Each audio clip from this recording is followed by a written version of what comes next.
buhay pa? Nasaan sila? Maliligtas ba nila kayo ngayon? Hindi! Mamamatay na kayong dalawa. At ang batang yan ay mababawi ko na at may babalik sa aming angkan. Wala kang utang na loob.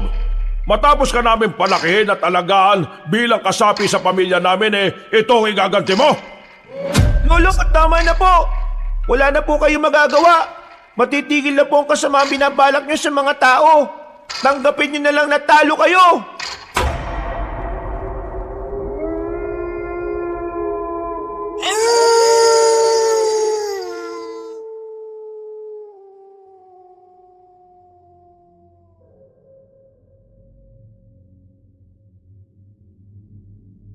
Mapagpalang araw sa inyong lahat mga kabangers. Nais ko lamang ibahagi ang isang karanasan na hinding-hindi mabubura sa isipan ko. Ito ay nangyari sa probinsya ng Romblon. Isang karanasan na muntikan ng magatid sa amin sa huling hantungan. Dahil kasi rito, napatunayan namin na bukod sa mga pangkaraniwang tao, may mga kakaibang nilalang palang naninirahan sa mga liblib na parte na kagubatan. Sa mga nangyari sa amin ay masasabi kong maswerte kaming nakaligtas. Pero habang buhay naming daladala ang takot at trauma na dinanas namin sa nakaraan. Isang angkan na mga aswang, yun ang naging mitya ng aming mga buhay. At kung papaano kami nakaligtas, yun ang inyong susubaybayan. Ako nga pala si Jericho. Kabanong, mga kabangers at kayanggaw, ito ang aking kwento.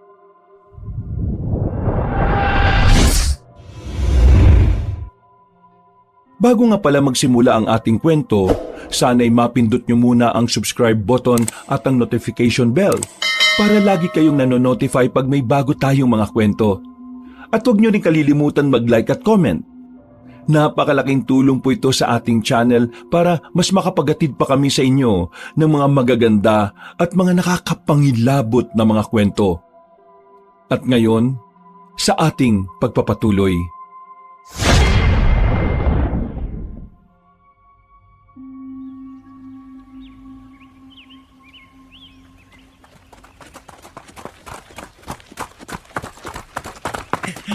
Wisit ka! Huwag mo nga akong hawakan! Huwag mo hawakan damit ko! Ang bagal mo kasi tumakbo Nakakainis ka. Hoy, bilisan nyo! Baka mamaya maabutan nila tayo! Tapos talaga tayo! Puti kasi Roger Ano ba? Ako na nga mauna. Kayo talaga! Kapag ako nainis sa inyo, iiwanan ko kayo Oh, o yan! Mukhang wala na yata sila! Dito sa gilid. Pahinga muna tayo. Sino ba kasi yung mga yun, Jericho? Aba, ewan ko. Bakit ako tinatanong mo dyan? Buwag ka pala Malamang, ikaw ang taga rito sa Romblon Wala bang nabanggit sa'yo yung lola mo bago siya namatay? I mean, tungkol dun sa mga nakabahag na yun na humahabol ng tao? Wala. Kahit naman din yung iba naming mga kamag-anak Wala rin namang sinabi sa akin. Basta, ang sabi lang sa akin ni Mama, uwian ko yung bahay ni Lola kasi baka tirhan ng ibang tao. Teka, wala na ba talaga sila? Kinakabahan ako sa mga yun Para silang papatay ng tao sigurado ba wala kayong ginawa sa kanila para magalit sila ng ganun? Wala. Napasilip lang talaga kami sa lugar nila. Malay ba namin kung sino sila? Lahat sila nakabahag. Hindi ko alam kung anong klaseng katutubo sila, pre.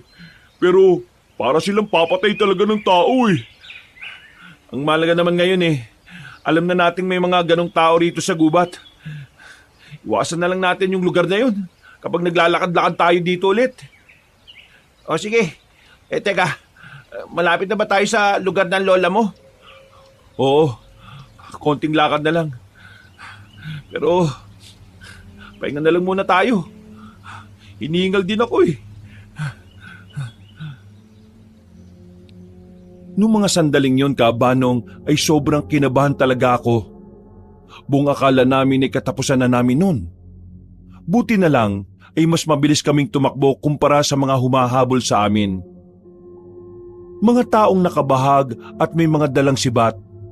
Hindi namin alam kung mga katutubo sila o kung ano paman.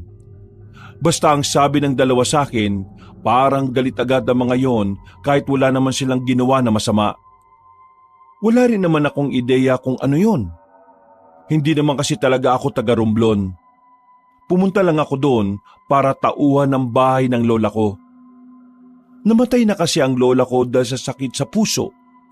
1 buwan nang mawala siya, dumating kami roon para hindi angkinin ng ibang taga roon ng bahay. Wala naman sana magiging problema sa akin sa pagtira doon. Ang kaso nga lang, may mga nangyari lang talagang hindi ko agad mapaniwalaan nung una. Ay nako, buti naman nakauwi na rin kaagad tayo. Ang akala ko talaga magiging tusok-tusok na tayo ng mga taong yun eh. Pre, tingnan nyo itong na-research ko sa internet. Hindi to sa Romblon ibang probinsya to. Ang sabi dito, may mga grupo daw ng mga taong hindi naabot ng pagiging moderno. Mga nakabahag din. Parang sinaunang taga-bundok ang datingan nila At sobrang territorial din sila. Lahat ng dayo sa lugar nila pinapatay daw nila. Baka naman, ganun din yung humabol sa ating kanina. Baka nga ganyan din yun. Basta, iwasan na lang natin pumunta ron. Siguro naman doon lang sila nakatira. Sa iba naman sigurong part ng gubat wala naman sila. Oh, tubig muna. Walang laman yung rep nyo, pre. Mamayang gabi, punta tayo ng bayan. Mamili tayo ng pang-imbak dyan. Alam mo pre, mag-iisang araw pa lang tayo rito pero pakiramdam ko, sobrang tagal na nating nakastay dito Sabi ko naman kasi sa'yo, huwag ka na lang sumama kung napipilitan ka. Hindi naman siya napipilitan. Parang hindi ko lang feel gumala. Mas maganda nang nandito ka kaysa naman nag-aaway lang kayo ng syota mo palagi. Mismo, nadali mo. Kumusta na nga pala kayo ng syota mong yon? Balita ko munti ka na kayong maghiwalay nung nakaraan Ikaw talaga, napaka-chismoso mo. Oo, tama na yan. Baka mamaya magka-personalan na naman kayo Sige, labas lang ako. Bibili ako Yossi. Teka pre, saan ba tindahan dito? Paglabas mo dyan sa gate natin, kaliwa ka ng kanto, tapos diretso. Dun, may mga tindahan na dun. O sige, ingat ka pre Maraming nangangain ng tanga dito. Tumawa na lang si Marvin habang kami naman ni Roger ay naghiwa na lang ng mga tira-tirang gulay sa ref. Habang ginagawa namin yon, hindi pa rin mawala-wala sa isipan ko ang nangyaring habulan sa gubat. Kabado pero natatawa na lang ako kapag naiisip ko yon. Yung kasi ang unang beses na talaga namang nalagay sa panganib ang buhay namin. Makalipas ang ilang oras, sumapit na rin ang 10:00 ng gabi. Hindi na kami natuloy pumuntang bayan dahil nagkatamaran na lang. Buti na lang, nakabili kami ng alak, pampaantok lang. Mga bandang 11:00, nakatulog na rin ang dalawa.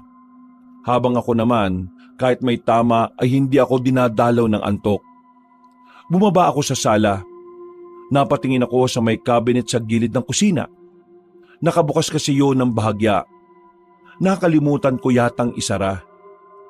Isasara ko na sana pero meron akong nasilip na libro sa loob. Kinuha ko yon. Kulay itim kasi kaya napukaw agad ang atensyon ko. Pagbasa ko, biglang nakarinig ako ng boses babae sa pintuan ng sala. Hindi ko rin pala naisara yon kaya nakapasok ang pinsang kong babae. Si Nalin. Parang laging seryoso sa buhay. Hindi man lang marunong umiti. Pagmamayari ni Lola yan. Oo, alam ko naman.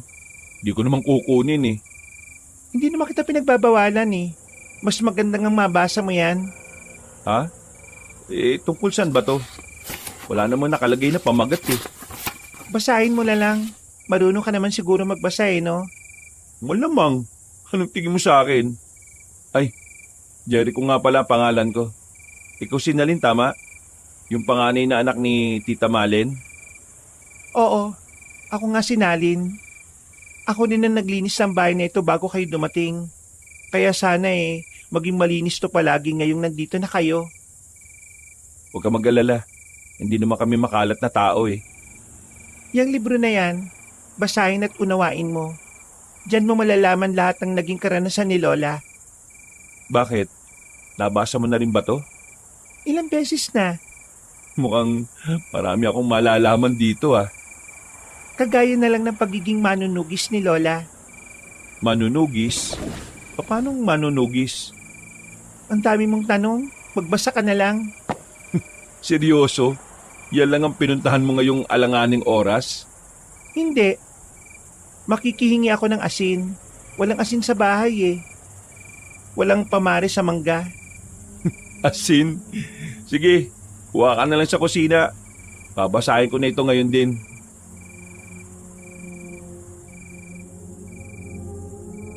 Hindi na siya nagsalita kabanong dire-diretso na siyang naglakad patungo sa kusina. Ako naman ay dumiretso na lang din sa kwarto ko. Sinimulan kong basahin ang nakalagay sa libro. Unang 5 pahina pa lang, na-weirduhan na ako. Tungkol kasi sa mga aswang ang nakasulat doon. Pero binasa ko pa rin hanggang dulo. Inabot na nga ako ng madaling araw. Sa libro, nakalagay doon na isinulat yun ng kaibigan ni Lola. Tungkol yun sa isang grupo ng mga residente na kumakalaban daw sa mga aswang noon. Kasama ang pangalan ni Lola sa mga lumaban daw di umano sa mga aswang. Bagay na hindi ko agad magawang paniwalaan. Kasi ang pagkakaalam ko lang naman noon, dating kapitan lang si Lola ng lugar nila. At wala rin namang nakwento sa akin si Mama na ang lola ko ay naging parte ng kilusan kontra sa mga aswang. First of all, totoo ba yung mga aswang na yan? Natawa ko sandali. Nilagay ko na lang sa gilid ng kama ko ang libro at natulog na rin. Mga bandang 8:00 ng umaga, ginising na ako ng 2. Rekta kaming pumunta sa palengke na walking distance lang din naman mula sa bahay. Pre, hanggang kailan nga ulit tayo rito? Bakit? Gusto mo na bang umuwi? Baliw, hindi. Parang gusto ko na nga tumira dito Meron kasi siyang nakitang magandang babae dyan sa kabilang kanto. Kala niya papatulan siya Bakit? Sino magandang babae? Basta maganda. Hindi ko alam pangalan Hindi naman ako taga rito. Puro ka babae. Hindi ka naman sinasagot Uy, grabe naman. Bakit may pag-atake? Natatawa na lang kami at saka nakarating na rin sa palengke. Marami kaming kamag-anak sa palengke kaya kahit na papaano, nakatipid pa kami ng pera. Pag-uwi namin sa bahay ay agad kaming nag-asikaso. Pagkatapos ng tanghalian, naganda na rin kami para sa pag-alis namin. Papunta kami ng bayan para mamili ng mga pang-imbak sa ref. Habang nasa biyahe kami, may narinig kaming usapan ng mga estudyante. Tungkol daw yon sa isang aswang na nakita nila sa gubat. Nung una, binabaliwala ko lang kasi baka gawa-gawa lang nila. Pero noong may marinig akong pamilyar na salita mula sa kanila, agad kong naalala ang mga nabasa ko sa libro. Binanggit kasi nila ang pangalan ng samahan ng Kuko at Pangil. Yun ang samahan na sinasabi na kasali si Lola. Tatanungin ko sana ang 2 bata kung saan nila narinig ang samahan na yon, pero hindi ko na ginawa dahil baka pagtawanan lang ako ng 2 kong kaibigan. Nakarating kami ng bayan. Maraming tao. Parang Maynila rin. Pero di hamak na mas malinis sa mga pamilihan sa Romblon. Nung mga sandaling yon, kinalimutan ko na muna ang mga tungkol sa aswang. Sa isip-isip ko, hindi ko na nga dapat pinag-abalahan pa ang mga bagay na hindi ko naman sigurado kung totoo. Kanina dun sa kabila, may lumapit sa akin babae. May inaalok na kwintas. Pangontra daw sa masasamang elemento. Gaya na lang daw na aswang. Tapos, nagpresyo, 500 isa. Papisaan naman daw Pero, hindi ako bumili. Baka mamaya, modus lang yun Baka may iba pa siyang inaalok, hindi mo lang inalam. Malay ko. Hindi naman ako taga dito eh. Baka mamaya yung babaeng yung pala yung mismong aswang. Aswang ang putik. Kakabasa mo siguro yun ng comics no? Pero, seryoso naniniwala ba kayo sa mga aswang? I mean, oo, napapanood natin dati sa mga palabas. Pero, minsan ba naisip nyo na totoo sila? Mukha ba akong naniniwala sa ganyan? Tingnan mo nga itong mukha na to. Ikaw, Jericho, naniniwala ka ba na may mga aswang? Hindi. Mas naniniwala pa ako sa sinabi ni Mang Tonying na dati siyang kapre. Saan mo naman ba kasi narinig na totoo yung mga aswang na yan Marvin? Sa matatanda, Sa matatanda, naniwala ka naman.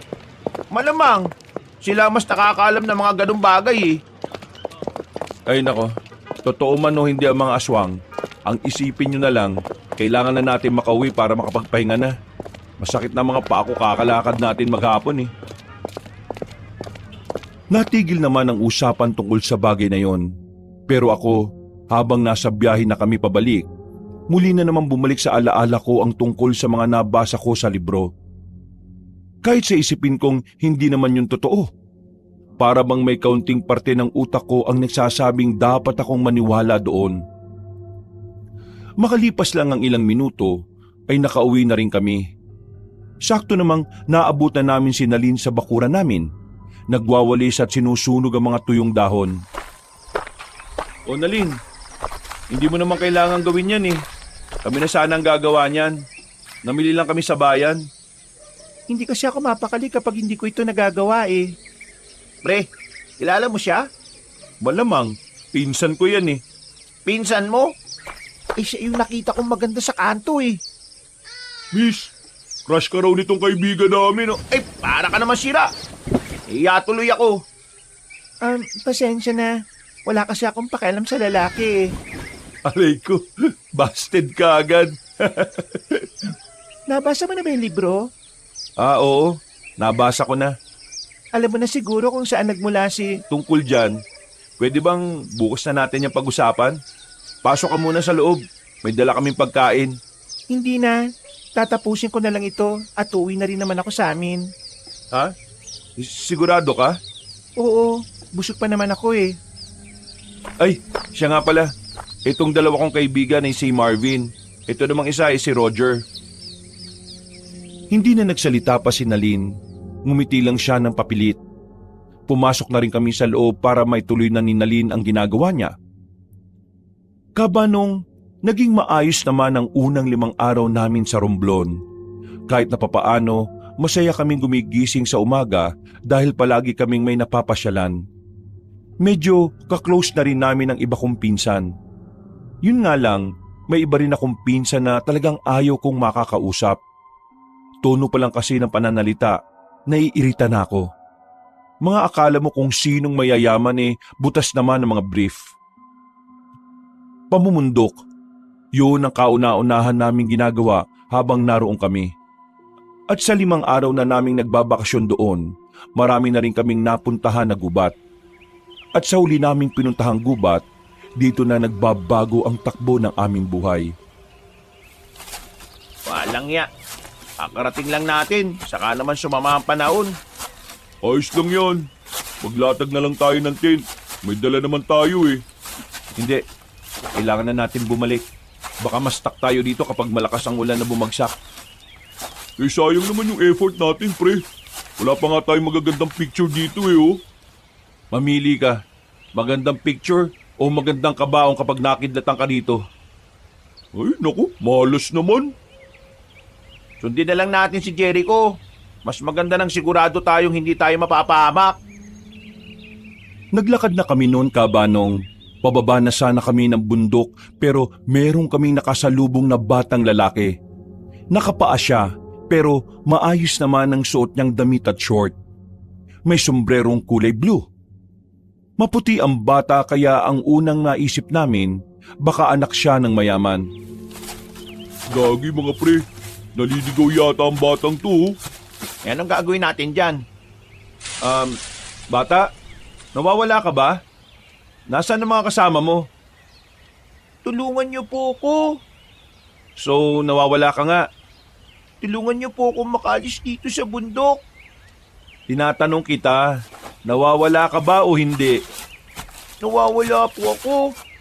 Nako, paano to? Hindi naman natin pwedeng iwan lang yan dito, pre. Kapag may nangyaring masama dyan, konsensya natin yan. Baka mamaya naman, modus yan ng mga rebelde ha. Baka mamaya dalin tayo niya sa kuta ng mga rebelde, pre. Para kang siraulo. Tigilan mo na nga yung kakapanood ng mga pelikula sa hapon. Kung ano-ano na lang pinagsasasabi mo eh. Tulungan niyo po ako. Nagmamakaawa po ako. Ano bang pangalan mo? Ako po si Rancho. Hanip pangalan mo ha. Pangmayaman ha. Okay, sige. Ganito gagawin natin. Sasama ka sa amin. At kapag nakababa na tayo, tutulungan ka naming lumapit sa barangay hall para matulungan din nila tayo na maghanap ng... Wag niyo po akong dadalhin sa barangay hall. Bakit naman hindi? Pakiusap po. Wag niyo po akong dadalhin doon. Hindi. Dadaling ka namin sa kanila para matulungan ka naming makauwi sa inyo. Kung ayaw mo, bahala ka. Iwanan ka namin dito. Pero kasi po, Huwag ka na nga makulit. Pasalamat ka pa nga tutulungan ka namin Tara na, baka abutan pa tayo ng malakas na ulan dito. Wala nang nagawa ang bata at sumama na lang din siya sa amin pababa ng bundok. Nung oras na yon, pangkaraniwang bata lang talaga ang tingin ko sa kanya. Ganon din naman ang dalawang kaibigan ko. Saktong pagdating namin sa kalsada, bigla namang bumagsak ang malakas na ulan. Mabuti na lang ay kagad kaming nakasilong sa may gilid. Lamig na lamig kami. Samantalang yung batang lalaki ay parang wala man lang nararamdaman. Napansin ko rin na mula nang makasama namin siya ay palagi siyang tulala. Uy, bata. Alam mo bang pangalan ng mga magulang mo? Uy, natanong ka Wala na po akong mama at papa Pero meron po akong lolo at lola. Sila pong kasama ko sa bahay. Pero ayoko na po sa kanila. Ha? Ayaw? Anong ayaw? Alam ko na. Tumakas ka sa kanila, no? Hindi ka totoong nawawala, no? Naglayas ka ba? Hindi nakapagsalita ang bata sa sinabi ko. Napayuko na lang siya kaya alam ko kagad na tama ang hinala ko. Nako, tumakas ka sa inyo. Bumalik ka na lang sa inyo.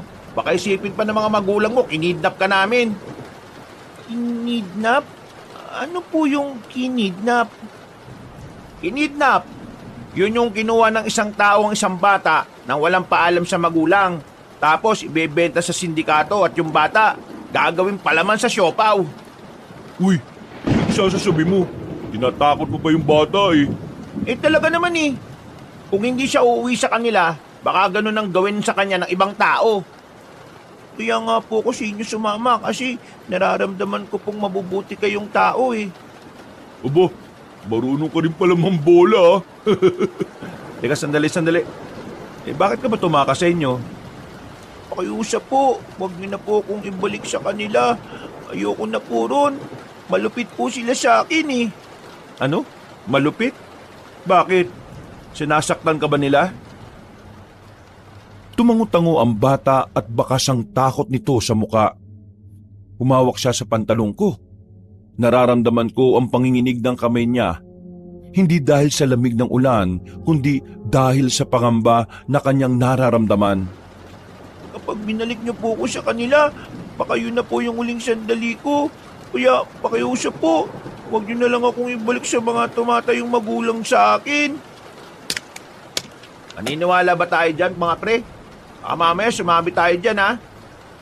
Tingnan mo naman yung bata, pre nanginginig at umiiyak na. Bata, ganito kasi yan no? Kapag hindi ka namin sinauli sa lolo't lola mo, at kapag nalaman nilang kami ang nakakita sa'yo, kami mapapahamak. Baka mamaya, kasuhan nila kami ng kidnapping. Kaya ang gagawin natin ganito, ha? Hihingi tayo ng tulong sa akin na uukulan. Sa bayan, dadaling ka namin doon para kahit hindi kayo sorry sa bahay nyo, merong magbabantay sa'yo. Alam mo, kaming tatlo kasi wala naman kaming alam sa pag-aalaga ng bata eh. Basta po, huwag niyo akong ibabalik sa lolo't lola ko. Huwag po. Sige, akong bahala. Hindi ka namin ibabalik sa kanila. Baka abutin na tayo na kinabukasan kung hihintayin pa nating tumigil yung ulan. Umaligo na lang kaya tayo para makabalik na tayo kaagad. Eh yung bata paano? Ay bata, kaya mo bang maligo? Wag, hindi yan pwede. Kaya ko po. Sanay po ko sa lamig. Ha? Sigurado ka ba? Opo, sanay na sanay po ko. Malimig po kasi palagi sa kwarto ko, dun sa amin. Nilusong namin ang malakas na ulan. Yun na lang kasi ang tanging paraan para makauwi kami. Hindi kasi kami pwedeng manatili sa lugar na yon, lalo na't malakas-lakas din ang hangin. Binilisan na lang namin ang takbo namin. Meron kaming napakiusapan na tricycle kaya agad kaming nakasakay at nakabalik ng baryo. Lamig na lamig ako noon, Kabanong. Ganon din ang dalawa kong kaibigan. Pero yung bata, hindi. Hindi man lang nilamig si Rancho. Nagbanlaw naman kami kaagad pagka-uwi namin. At dahil wala naman kaming damit na pambata, yung mga damit ko na lang ang pinahiram ko sa kanya. Isang buong katawanan niya ang sakop nun. Oh, nasan niya yung bata? Nandun, sa kwarto ko. Doon ka na muna pinatulog. Inaantok daw eh. Kumain na ba yun? Hindi pa nga eh. Pero dinalan ko na ng pagkain para pagising niya eh, kakain na lang siya kagad. Pre, sigurado ka ba talaga sa gagawin natin? Baka kasi mamaya tayo pa mapasamaan yan eh. Eh nandito na nga eh. Alam nga naman, iwan natin siya sa gubat kanina, di ba? Kaya nga gagawin natin ang tama. Pupunta tayo sa bayan at kakausapin natin kung sino pwede malapitan doon. Balik na yan sa kanila. Wag! Bakit wag? Eh paano kung totoong sinasaktan niya sa kanila? Eh di binalik mo lang din siya sa impyernong tinakasan niya. Oo, ramdam ko kanina yung takot ng bata eh. Nanginginig yung kamay niya sa kaba. Pakiramdam ko, totoo yung sinasabi niya. Hindi nagsisinungaling ang bata, pre. Bata, hindi nagsisinungaling. Eh ako nga, 5 taon pa lang, nagsisinungaling na ako eh. Ikaw yun. Bata pa lang, kampo ka na ng kadiliman eh. Kampo ng kadiliman ng putit. Pero may point ka, pre, ha? Mga siraulo. Basta, siguraduhin yung walang mangyayaring bulilyaso sa batang yan ha. Ayoko munang mapasok sa gulo. Huwag ka mag-alala. Magiging okay naman ang lahat eh. Basta, kausapin lang natin na maayos kung kanino natin siya iiwan. Mas lalong lumakas pa ang ulan ng mga sandaling yon, Kabanong. Bumalik na lang ako sa kwarto ko. Naabutan kong masarap ang tulog ng batang si Rancho. Umupo ako sa gilid. Nakita ko ulit ang libro ng lola ko. Bubuksan ko na sana ang libro nang magulat ako kasi biglang nagising si Rancho. Ano nga po ulit ang pangalan nyo? Uy! Sinulat mo naman ako bata eh. Jericho ang pangalan ko. Yung matangkad naman kanina si Roger.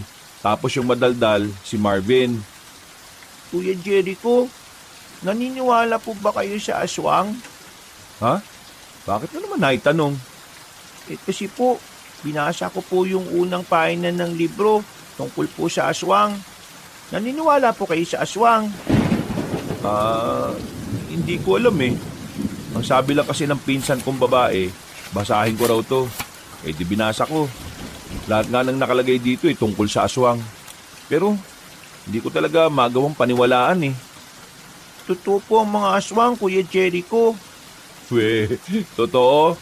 Paano mo naman nasabi? Sige nga. Marami na po kong nakitang ganyan sa amin eh. Ay nako, niloloko mo lang ako. Mga kawangis ng tao. Pero may mga kakaibang kakayahan. Malalakas, mabibilis, kayang magbago ng anyo bilang halimaw. Kumakain po sila ng tao at ang namumulan nilang mga mata, yun ang pinakanakakatakot. O sige, sabihin na natin totoo nga ang mga aswang. Nasaan naman kaya yung mga yun? Kadalasan po nasa gubat. Pero may isang angkan po ng mga aswang na mayaman. Bilyonaryo po. May mga negosyo po sa Maynila. Kaya hindi po talaga iisiping aswang sila. Kasi kung mamumuhay sila, parang kagaya rin po ng sa tao. Sa mga sinabing yun ni Rancho ay napaisip talaga ako sandali, Kabanong. Alam ko naman na mahirap paniwalaan ang sinasabi niya. Pero pakiramdam ko, parang may kung anong bagay ang nagtutulak sa akin para tutukan ang bagay na yon. Palabas na sana ako ng kwarto ko para tumambay na lang sana sa sala, pero biglang may sinabi pa siya sa dulo. Kuya Jericho, marami pa sila at malapit na silang magbalik dito sa probinsyang to. Hindi na lang ako sumagot. Naglakad na lang ako palabas at bumaba ng sala. Pero aminado kong medyo nagulo ang utak ko dahil sa sinabi niya. Napansin naman yun ng dalawa pero hindi ko na lang sinabi sa kanila kung bakit. Wala. Pagod lang siguro. Tsaka masama ang pakiramdam ko. Pasensya ka na kasi ako nagsuggest na lumusong tayo sa bahay. Wala naman kasing ibang way. Tingnan mo, 9:00 na. Malakas pa rin ang ulan. Kung hindi tayo umalis, baka nandun pa rin tayo hanggang ngayon. Ang defensive mo naman. Hindi naman kita sinisisi, no? Kailan ba natin dadali sa bayan ng batang yun? E di kapag tumila na yung ulan, dali na natin siya sa bayan. Bukas, kung wala nang ulan. O bata, bakit nagising ka na? Gabi pa oh. Niya po kasi ako kasi wala po akong ginagawa eh. Pwede po bang ako na lang ang maghugas ng plato niyo sa lababo? Nagkatinginan kaming tatlo. Ikinabigla namin ang sinabi niyang yon. Habang tumatagal kasi, kapag nagsasalita siya ay parang hindi naman siya bata. Parang hindi akma yung mga sinasabi niya sa edad niya. Bihira na lang kasi kami makarinig ng batang nagkukusang loob na maghugas ng plato. Wag na. Di ka naman dito kasambahay eh. Isa pa, bata ka pa. Hindi ka namin uutusan dito. Si Marvin ang gagawa nun.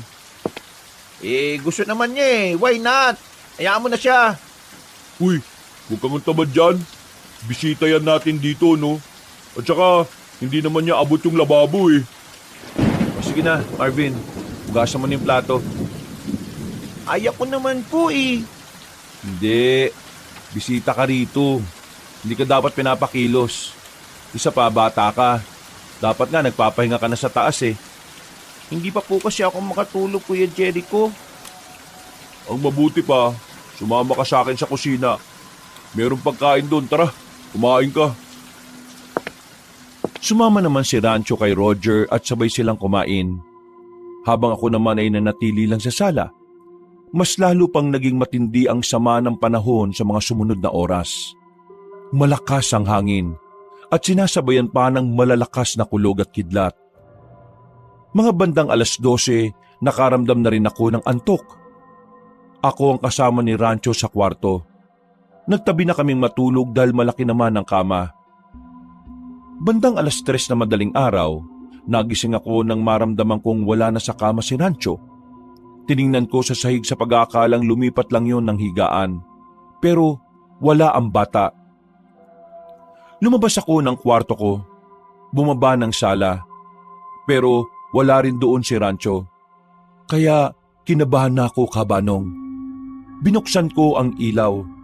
Napansin ko si Rancho sa labas ng bahay. Naroon siya sa tapat.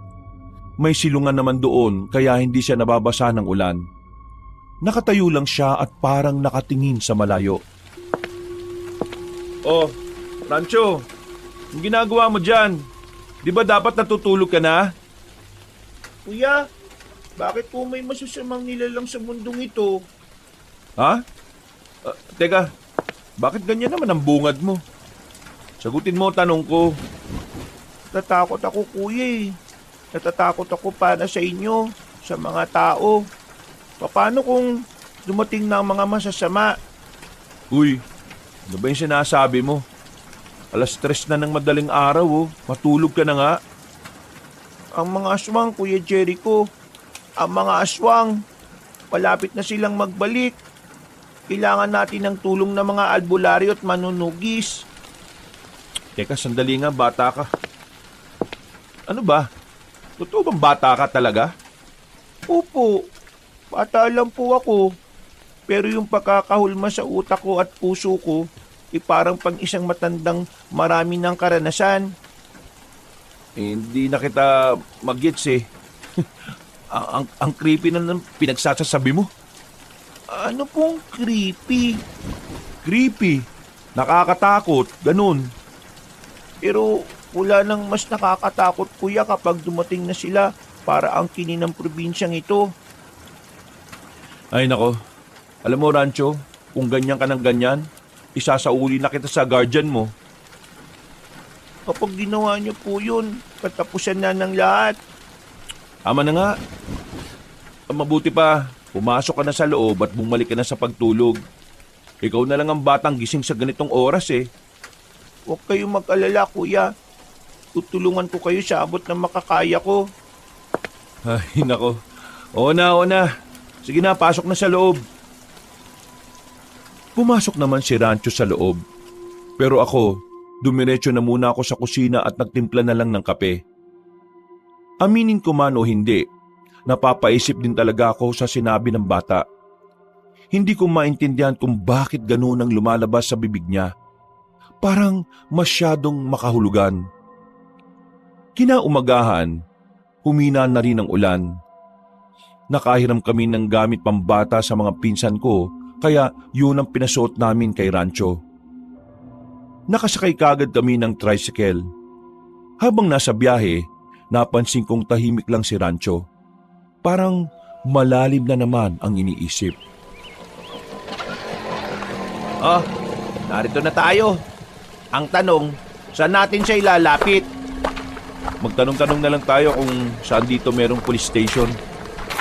Rancho, ayos ka lang ba? Kanina ka pa hindi nagsasalita ah. Hindi na po ba talaga magbabago ang isip nyo? Kung ako po kasi ang tatanungin, mas gugustuhin ko na lang pong nasa bahay nyo eh. Alam mo, gustuhin man namin, hindi ka rin naman pwede.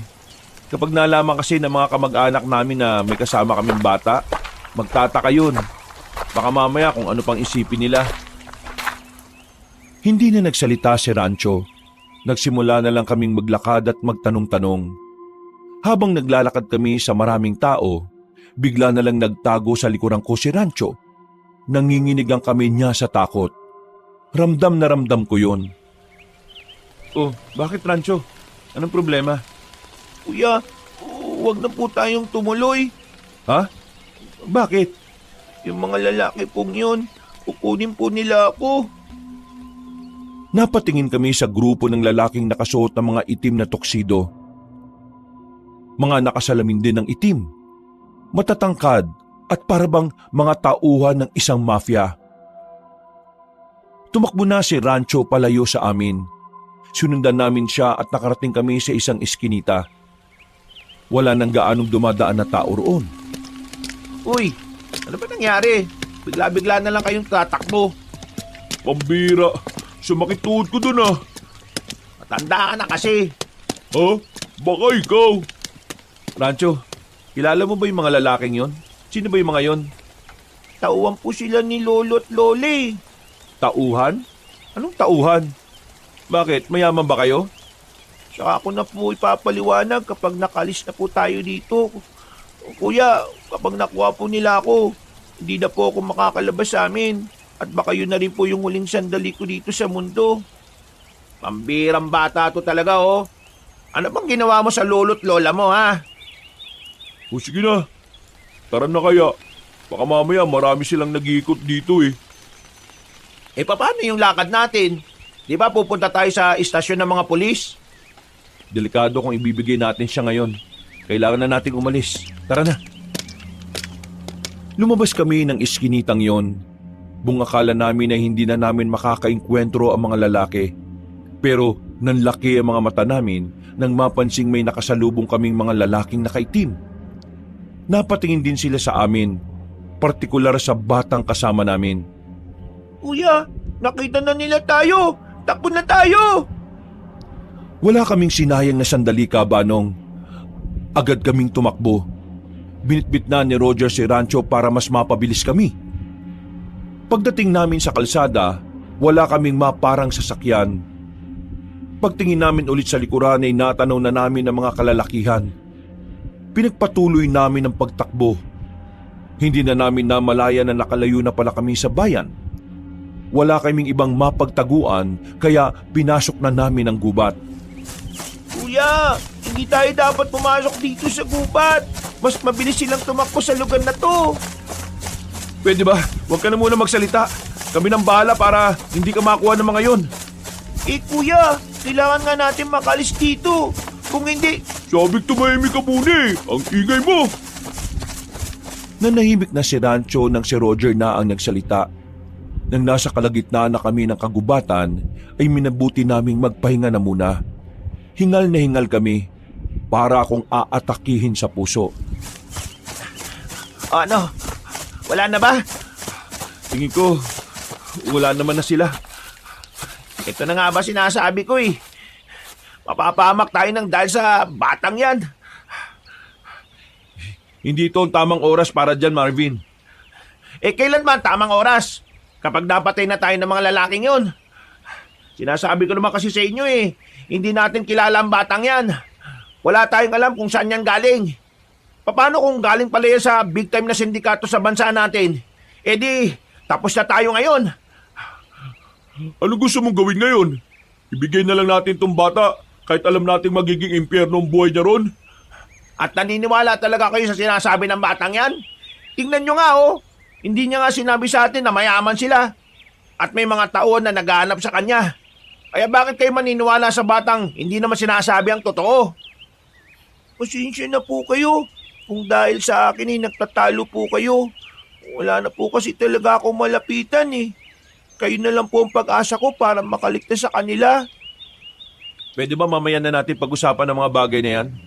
Ang una nating isipin ngayon, kailangan natin matakasan ng mga humahabol sa atin. Napabuntong hininga na lang si Marvin. Nakukuha ko naman ang pinupunto niya. At alam ko naman na nag-aalala lang din siya sa kaligtasan namin. Pero sa kabilang banda, hindi naman din namin pwedeng iwan na lang si Rancho. Kami ang nakita niya sa gubat. Konsensya namin kung may masamang mangyari sa kanya. Tingin ko nga nun, meron talagang magandang dahilan kung bakit nagtagpo ang landas namin. Nang masiguro naming wala na nga ang mga humahabol sa amin, ay agad na rin kaming lumabas doon at bumalik sa kalsada. Kabadong malala pa rin kami noon kaya hindi kami nagpakakampante.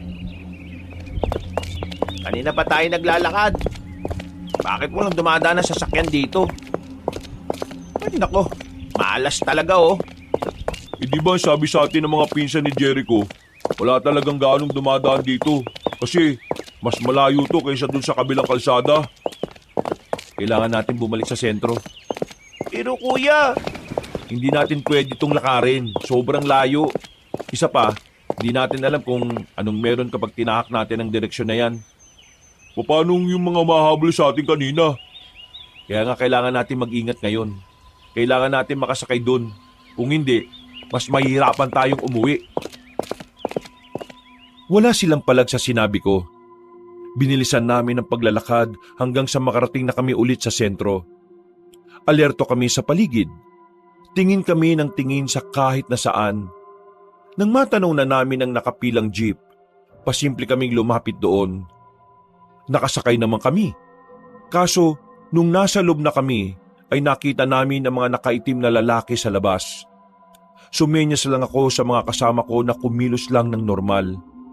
Si Rancho naman ay ipinasok ko sa damit ko ang ulo para hindi makita ang mukha niya. Nakahinga kami ng maluwag nang makita naming lumagpas na ang kalalakihan. Pag-andar ng jeep ay para kaming nabunutan ng tinik sa lalamunan. Ligtas kaming nakabalik sa baryo namin. Nakita ng iba kong kamag-anak ang batang si Rancho pero hindi na lang namin kinausap ang mga yon. Dakong hapon, habang nagpapahinga kami para makarecover sa mga nangyari, biglang dumating naman si Nalin. ang pinsan kong dating nangangalaga ng bahay. Napatingin agad siya kay Rancho. Si Rancho naman ay nakaramdam ng pagkailang kaya agad siyang umakyat sa itaas. Natakot yata sa iyo yung bata. Sino yung batang yun? Ayon? Wala. Si ano? Hindi gusto ni Lola na may ibang tao dito, maliban sa mga kaibigan mo. Oo. Kalma. Si Rancho lang yun. Anak ni Marvin. Ha? Anak ko? Si Rancho? Oo. Anak ko nga. Dinala ko na rito kasi walang makakasama sa bahay eh. Nagpaalam ka ba sa asawa mo? Wala naman siya magagawa dahil ako ang bata sa bahay namin. Mag-usap tayong dalawa. Uy, teka. Tayo? Crush pa rin naman kita kahit na hindi ka ang gusto ko makausap. Jericho, sumama ka sa akin sa labas. Ha? Ako? Nauna nang naglakad si Nalin palabas. Agad din naman akong sumunod sa kanya. Hindi ko alam kung bakit weirdo ang kinikilos ni Nalin noong mga sandaling yon. Seryoso lang siyang nakatingin at parang inaalam kung ano ang una kong sasabihin. Bakit? Ano bang problema? Tukol ba ron sa anak ni Marvin? Saglit lang naman yun sila. Aalis din sila kaagad. Hindi mo ako maliloko. Hindi anak na kaibigan mo yon. Anak nga, Marunong akong kumilatis ng taong nagsisinungaling. Kaya hindi kayo pwede maglihim sa akin. Hindi yun anak ng kaibigan mo. Ngayon, sabihin mo sa akin, saan niyo siya nakuha? pambihira. Manghuhula ka ba? Oo na, sasabihin ko na. Hindi namin siya kinuha. Nakasalubong namin siya habang namumundo kami kahapon. Ibabalik naman namin siya sa pamilya niya pero ayaw niya eh. Ang sabi niya kasi, sinasaktan siya ron sa kanila. Kaya ayan, nandito na muna habang hindi pa namin alam kung anong gagawin namin sa kanya. Alisin niyo ang batang yan dito. Kalma. Bata lang yun. Huwag kang masyadong mainit. Hindi naman siguro magagalit si Lola kung may tinulungan kaming bata, no? Hindi pa karaniwang batang dinala niyo sa bahay ni Lola. Ha? Anong hindi pangkaraniwang pinagsasasabi mo? Nakita mo naman, no? Bata si Rancho. Nakita mo ba siyang lumipad? Gusto mo ba siyang makitang gumapang ng mabilis? Teka. Iba na yata sinasabi mo eh. May problema ka ba sa pagtira ko rito? Wala. Ang sinasabi ko, yung batang nasa bahay ni Lola. Hindi niyo siya kilala. Nilagay niyo lang sa alanganin ng buhay niyo. At madadamay pang ibang tao sa ginawa niyo. Ano ba kasi talagang sinasabi mo? Paano mo nasabing hindi pangkaraniwan si Rancho? Ang batang yon ay isang aswang. Sandali akong napatigil sa sinabi niya, Kabanong. Hindi agad yung pumasok sa utak ko. Akala ko nung una ay binibiro lang ako ni Nalin. Pero wala sa itsura niya ang ganong gawain. Kaya sa mga sandaling yon, unti-unti na rin akong naging seryoso. Teka, aswang? Tama ba narinig ko? Aswang ang batang yon. Sinasabi ko sa'yo, hindi siya nararapat dito. Hindi niyo alam kung gaano kabangis ang batang pinasok niyo sa bahay na yan. Hindi ako naniniwala. Bigyan mo nga ako ng katunayan na aswang nga siya. Sige, kunin mo ito. O ano naman yan? Pansabit sa pintuan. Ilagay mo ron. Kapag hindi siya nakapasok sa kwarto, ibig sabihin, tama ang sinasabi ko. At kung totoong aswang nga yung batang yon, Kailangan niyong umiwas sa kanya. Dalawa lang yan. Mapapahama kayo dahil sa kanya o mapapahama kayo dahil sa pamilya niyang naghahanap sa kanya. Kinuha ko ang sinulid ng merong tuyong bawang sa dulo. Pagkatapos, naglakad na rin siya paalis. Nung sandaling yung, Kabanong, medyo naguguluhan pa rin ako. Pero hindi ko maintindihan kung bakit parang apektado ako sa mga sinasabi niya. Kinakabahan ako. Naiisip ko palang na totoong aswang ang batang yon ay kinikilabutan na ako. Para malaman ko ang katotohanan, pumasok na ako sa bahay. Pumunta ako sa kwarto ko. Saktong nakasarado ang pinto at nasa loob si Rancho. Isinabit ko ang tuyong bawang sa itaas ng pintuan. Rancho, labas ka na dyan. Magmimerienda na tayo. Lalabas na sana siya pero bigla siyang napatigil. Napatingala sandali sabay iwas agad ng tingin. Hindi siya nagsasalita. Sa puntong ito, kinabahan na ako pero hindi ko lang pinapahalata. Oh, bakit? Anong problema? Ayaw mo bang kumain? Susunod na po ako, Kuya Jericho. Una ka na po sa baba. Bakit? Anong problema? May gagawin ka pa ba? Halika na, sumama ka na sa akin. Tara na. Mauna na po kayo. Huminga ako ng malalim. Pilit kong kinakalma ang sarili ko noong mga sandaling yon. Sa pagkakakumpirma ko sa katotohanan, parang nagbagong tingin ko sa bata. Kinakabahan at natatakot ako sa pwedeng mangyari sa amin. Pero hindi ko rin naman maintindihan kung bakit parang hindi ko naiisip na tugisin ang batang yon. Nauna akong bumaba ng sala. Nagulat na lang ako nang manggaling sa labas si Rancho. Hindi siya lumabas ng kwarto gamit ang pinto. Malamang ay sa bintana siya dumaan. Nagawa niya yon dahil hindi niya talaga kayang lagpasan ang pinto. Oh, saan galing yan? Mag-aala-gala sa labas, alam nang may mahabol sa atin kanina eh. Sa gilid lang po, naghanap po ng mga bato. Mga bato? Nagbabato ka na ba? Uy, mais ka nga. Parang hindi bata kausap mo ah. Rancho, kumain ka na muna. Bakit? Saan ka pupunta? Punta lang ako sa kabila sa mga pinsan ko. May kakausapin lang ako. Mamaya na yan, merienda muna tayo. Sandali lang naman to. Naglakad na rin ako palabas ng bahay.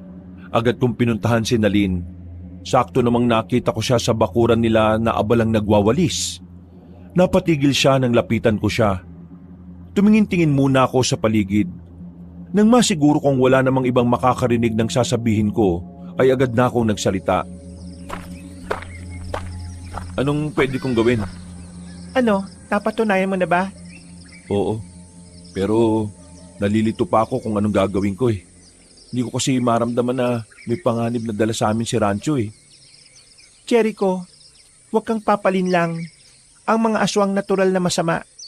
Pagsilang pa lang sa kanila sa mundong ito, likas na ang kasamaan sa puso nila. Kaya kailangan mong tugisin ang batang yon. Kung hindi, baka kayong tugisin niya. Teka sandali, may naisip ako bigla. Ano yun? May mga humahabol kay Rancho kanina nung nasa bayan kami. Mga lalaking nakasuot na itim at mga nakasalamin din ng kulay itim. Ang sabi ni Rancho sa amin, tauhan daw yun ng lolo't lola niya. Hinahabol siya. Ayaw niyang umuwi sa kanila dahil baka mawala na siya sa mundo kapag nangyari yun. Kapag nakuha raw siya ng lolo't lola niya, katapusan na raw ng mga tao. Sinabi niya yon? Oo, pero hindi ko kagad mapaniwalaan eh. Hindi ko alam kung totoo yung sinasabi niya. May naalala kong sinabi ni Mang Lino. May haka-haka raw nung nakaraang taon. May angkan ng mayamang aswang dito sa Romblon. Meron daw silang tinatawag na sugo at alay. Yun daw ang magpapalakas sa lahat ng mga aswang. Naisip ko lang, kung totoong sinasabi ng batang yon, baka siya yung sugo at alay, kaya siya gustong makuha ng mga humahabol sa kanya. Ibig sabihin, yung mga humahabol sa kanya ay mga aswang? Teka nga, bakit parang naniniwala ka sa sinasabi niya? Sabi mo kapag aswang hindi dapat paniwalaan. Kasi nagtutugma yung sinasabi niya sa sinabi ni Mang Lino. Sino naman tong Mang Lino na to? Sumama ka sa akin para malaman mo kung sino siya. Saan naman tayo pupunta? Basta, sumama ka na lang. Sa labas na ng baryo namin ang bahay na pinuntahan namin. Halos 5 minutong lakaran din. Pagdating namin doon, naabutan namin ng matandang lalaki na puti na ang buhok. Mukhang maangas dahil maskulado ang katawan dahil may edad na. Tapos, ang dami pang tattoo sa katawan. Meron ding hikaw sa ilong at sa labi. Napadalaw yata ang panganay na po ni Lourdes. Bakit? Anong problema? At sino yung kasama mo? Kasintahan mo? Pinsan ko siya. Siya ang bago nakatira ngayon sa bahay na naiwan ni Lola. Ay, ganun ba? Ano ba pangalan mo? Jericho po ang pangalan ko. Ako naman si Lino. Kaibigan ako ng lola niya. Isa akong albularyo at manunugis. Alam mo ba kung ano ang manunugis? Hindi po eh. Sa katunayan, kaya kami narito. May gusto kaming sabihin tungkol sa aswang. Nang marinig yun na matandang lalaki ay unti-unting nawala ang ngiti niya. Sumiryoso ang mukha niya at saka naupo sa mahabang upuan na yari sa katawan ng puno. Hindi na kami nagsayang pa ng oras. Sinabi na namin ni Nalin ang tungkol kay Rancho. Tahimik lang namang nakikinig sa amin si Mang Lino. Pagkatapos, iniwan niya kami sandali at kumuha siya ng mainit na kape. Kalmado siya na parabang sanay na siya sa mga ganoong usapan. Kailangan kong makausap ang batang yon. Pero huwag niyo po siyang sasaktan ha. Kahit na nalaman ko na aswang siya, pakiramdam ko hindi naman siya masama eh. Anong hindi masama? Hindi ka ba nakikinig sa mga sinasabi ko sa iyo kanina? Lahat ng aswang ay masasama. Kung nandito pa si Lola, siya pa mismo magsasabi sa iyo niyan eh. Eh kung talagang masamang aswang si Rancho, dapat sa gubat pa lang eh, dinali na niya kami. Pero hindi eh. Sumama siya sa amin ng mapayapa. Walang nangyaring masama sa amin. Dahil meron siyang gustong mangyari kaya hindi niya kayo kagad sinaktan. Hindi. Hindi yung ganun. Basta, nararamdaman ko na hindi siya masama. Medyo nakaramdam ako ng konsensya ng mga oras na iyong kabanong. Aminado kong pinag-isipan ko rin naman ng masama si Rancho. Nagbago ang tingin ko sa kanya pero kapag iniisip ko yung pakiramdam na kasama siya, doon ko napagtanto na hindi siya gaya ng ibang aswang. Kumalma muna kayo. Huwag ka mag-alala, iha. Kung walang gagawing banta ang batang yon, wala naman akong gagawin. Basta, kailangan ko na muna siyang makausap. At kailangan ko munang malaman kung ano ang nalalaman niya. Tumutugma kasi siya sa mga haka-hakang nasasagap ko noong nakaraang taon. Gusto ko lang namang malaman talaga kung totoong haka-haka. Kung totoong may mayamang angkan pa rin ang aswang dito sa Romblon. Mang Lino, delikadong naiisip niyo. Paano kung naiintindihan kita, Nalin? Pero kailangan mo magtiwala sa akin ngayon. Alam mo naman na matagal na nating hinihintay ang pagkakataong ito, hindi ba? Ang mapuksa ang mga aswang na yan. Hindi natin hahayaan na masira ang pagkakataong ito. Gagamitin natin ang batang yon para mahanap ang iba pang mga aswang. Hindi na nakapagsalita pa si Nalin, pero baka sa mukha niya ang inis dahil hindi napakinggan ang gusto niyang mangyari.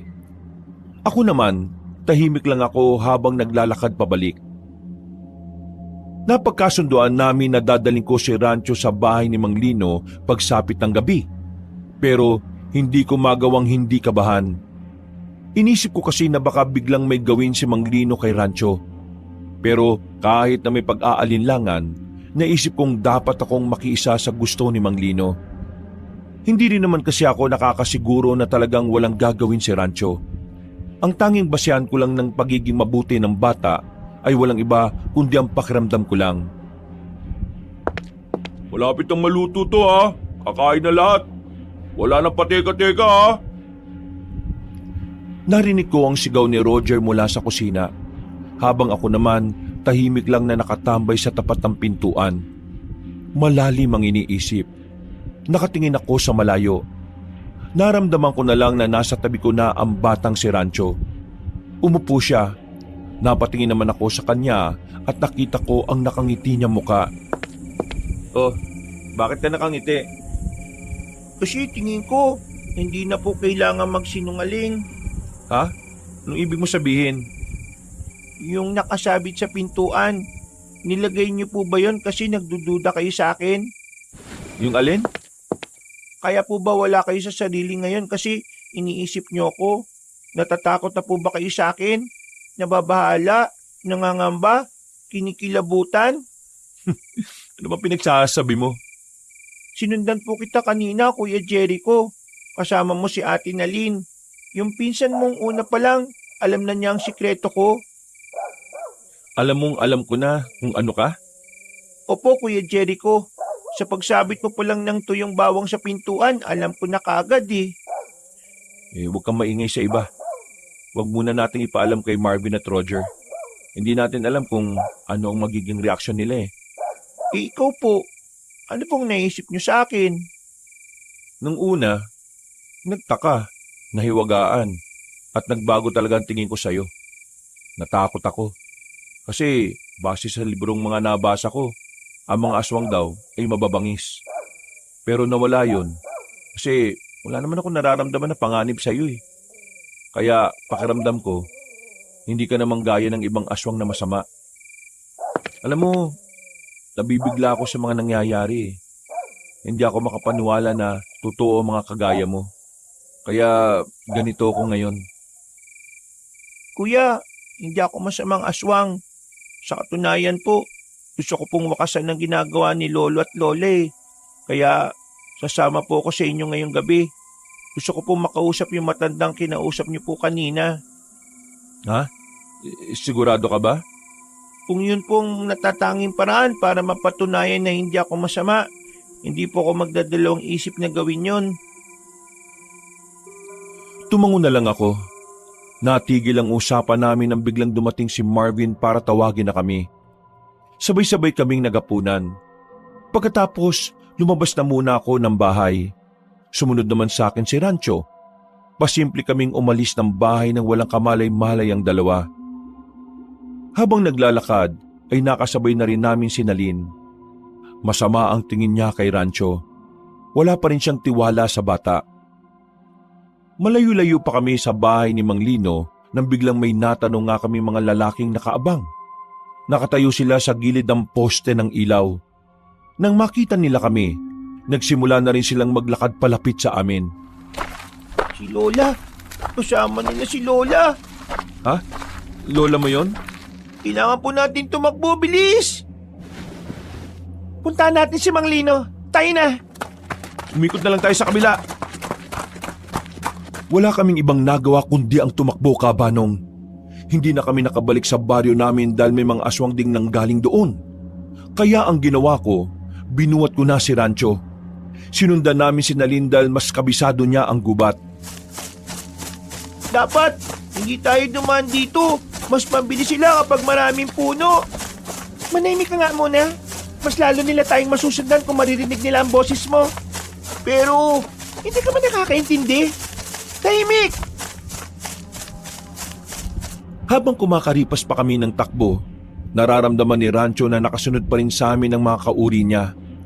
Makalipas lang ang ilang minuto, nakalabas na rin kami ng gubat. Nasa kalsada na kami. Kaunting takbo na lang ay mararating na namin ang bahay ni Mang Lino.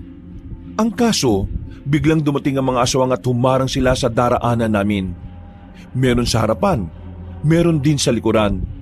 Kasama nila ang matandang makapalang buhok na parang pugad ng ibon. Magaling! Magaling, magaling! Kaya pala ang hirap-hirap mong hanapin dahil meron pumoprotekta sa iyong bata ka. Ayoko na pong umuwi ng bahay. Ayoko na po sa inyo. Ayaw niyo na po ako mabuhay na wala sa inyo. At sino nagsabi na pwede mangyari ang gusto mo? Hindi mo pwedeng takasan ang kapalaran mo. Hindi mo pwedeng talikuran ang obligasyon mo sa angkan natin. Ikaw ang sugo at alay. Kaya wala kang karapatan ng tanggihan ang sinasabi ng propesiya. Ikaw ang magbibigay ng walang hanggang buhay sa amin. Ang iyong dugong bughaw. Hindi ba kayo naawa sa batang to? Masyado pa itong bata para gawin yung kasangkapan sa mga pansarili niyong interes. Manahimik ang tao ka. Wala kang alam dito. Isang malaking pagkakamali na nakialam ka sa problemang ito. Meron kayong balak na maghari-harian sa probinsyang ito. Hindi namin hahayaang mangyari yun. At anong magagawa mo? Buhay pa ang samahan ng mga albularyo at manunugis. Kaya huwag kang maging kampante na magagawa niyong lahat ng mga binabalak ninyo. Buhay pa? Nasaan sila? Maliligtas ba nila kayo ngayon? Hindi! Mamamatay na kayong dalawa. At ang batang yan ay mababawi ko na at may babalik sa aming angkan. Lola, ayaan niyo na po ko. Huwag mo akong tawagin Lola. Hindi kita kaduga. Hindi ka namin na po. Inalagaan ka lang namin dahil may pakinabang ka sa amin. Ngayong hinog na ang pagiging dugong pughaw mo, kailangan ka na naming gamitin. Hindi niyo po ako tinuring na tunay na apo? Hindi niyo po ba ako minahal kahit na kaunti? Anong klaseng tanong yan? Malamang hindi! Hindi ko magagawang mahalin ang isang kagaya mo! Nag-iisa lang ang apo ko at namatay pa siya ng dahil sa mga magulang mo! Napakasama po ninyo. Tama lang po pala na umalis ako sa inyo dahil gagamitin niyo lang po ako sa kasamaan. Tama na ang usapan! Kukunin ka na namin! Magpaalam ka na sa dalawang yan dahil mamaya lang ibabaw na namin sila sa lupa kasama ng mga uod na kakain sa kanila! Marahan silang lumapit sa aming kabanong. Noong mga sandaling yon, akala ko'y matatapos na ang buhay naming tatlo. Pero nagulat na lang kami nang biglang nagbago ng anyo si Rancho. Kinalaban niya ang mga aswang na nagtangkang lumapit sa amin. Pero dahil nga maliit siya at bata pa, wala ring nangyari.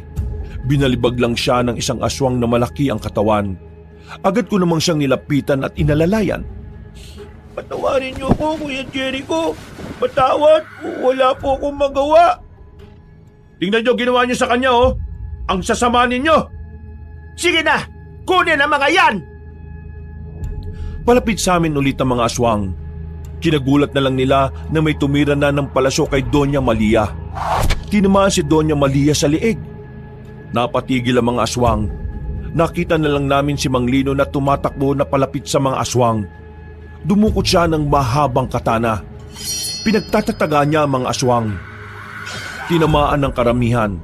Ang iba naman ay mabilis na nagpulasan. Si Doña Malia naman, kinuha siya ng mga kasamahan niyang aswang at saka dali-daling tumakas. Ala, ayos lang kayo. Saktong dating niyo, Mang Lino. Tatapusin na sana nila kami. Wala ka pa rin kupas, Mang Lino. Magaling ka pa rin. Mas magaling pa rin ang lola ninyo. Siya ang pinaka-veterano sa ganitong gawain.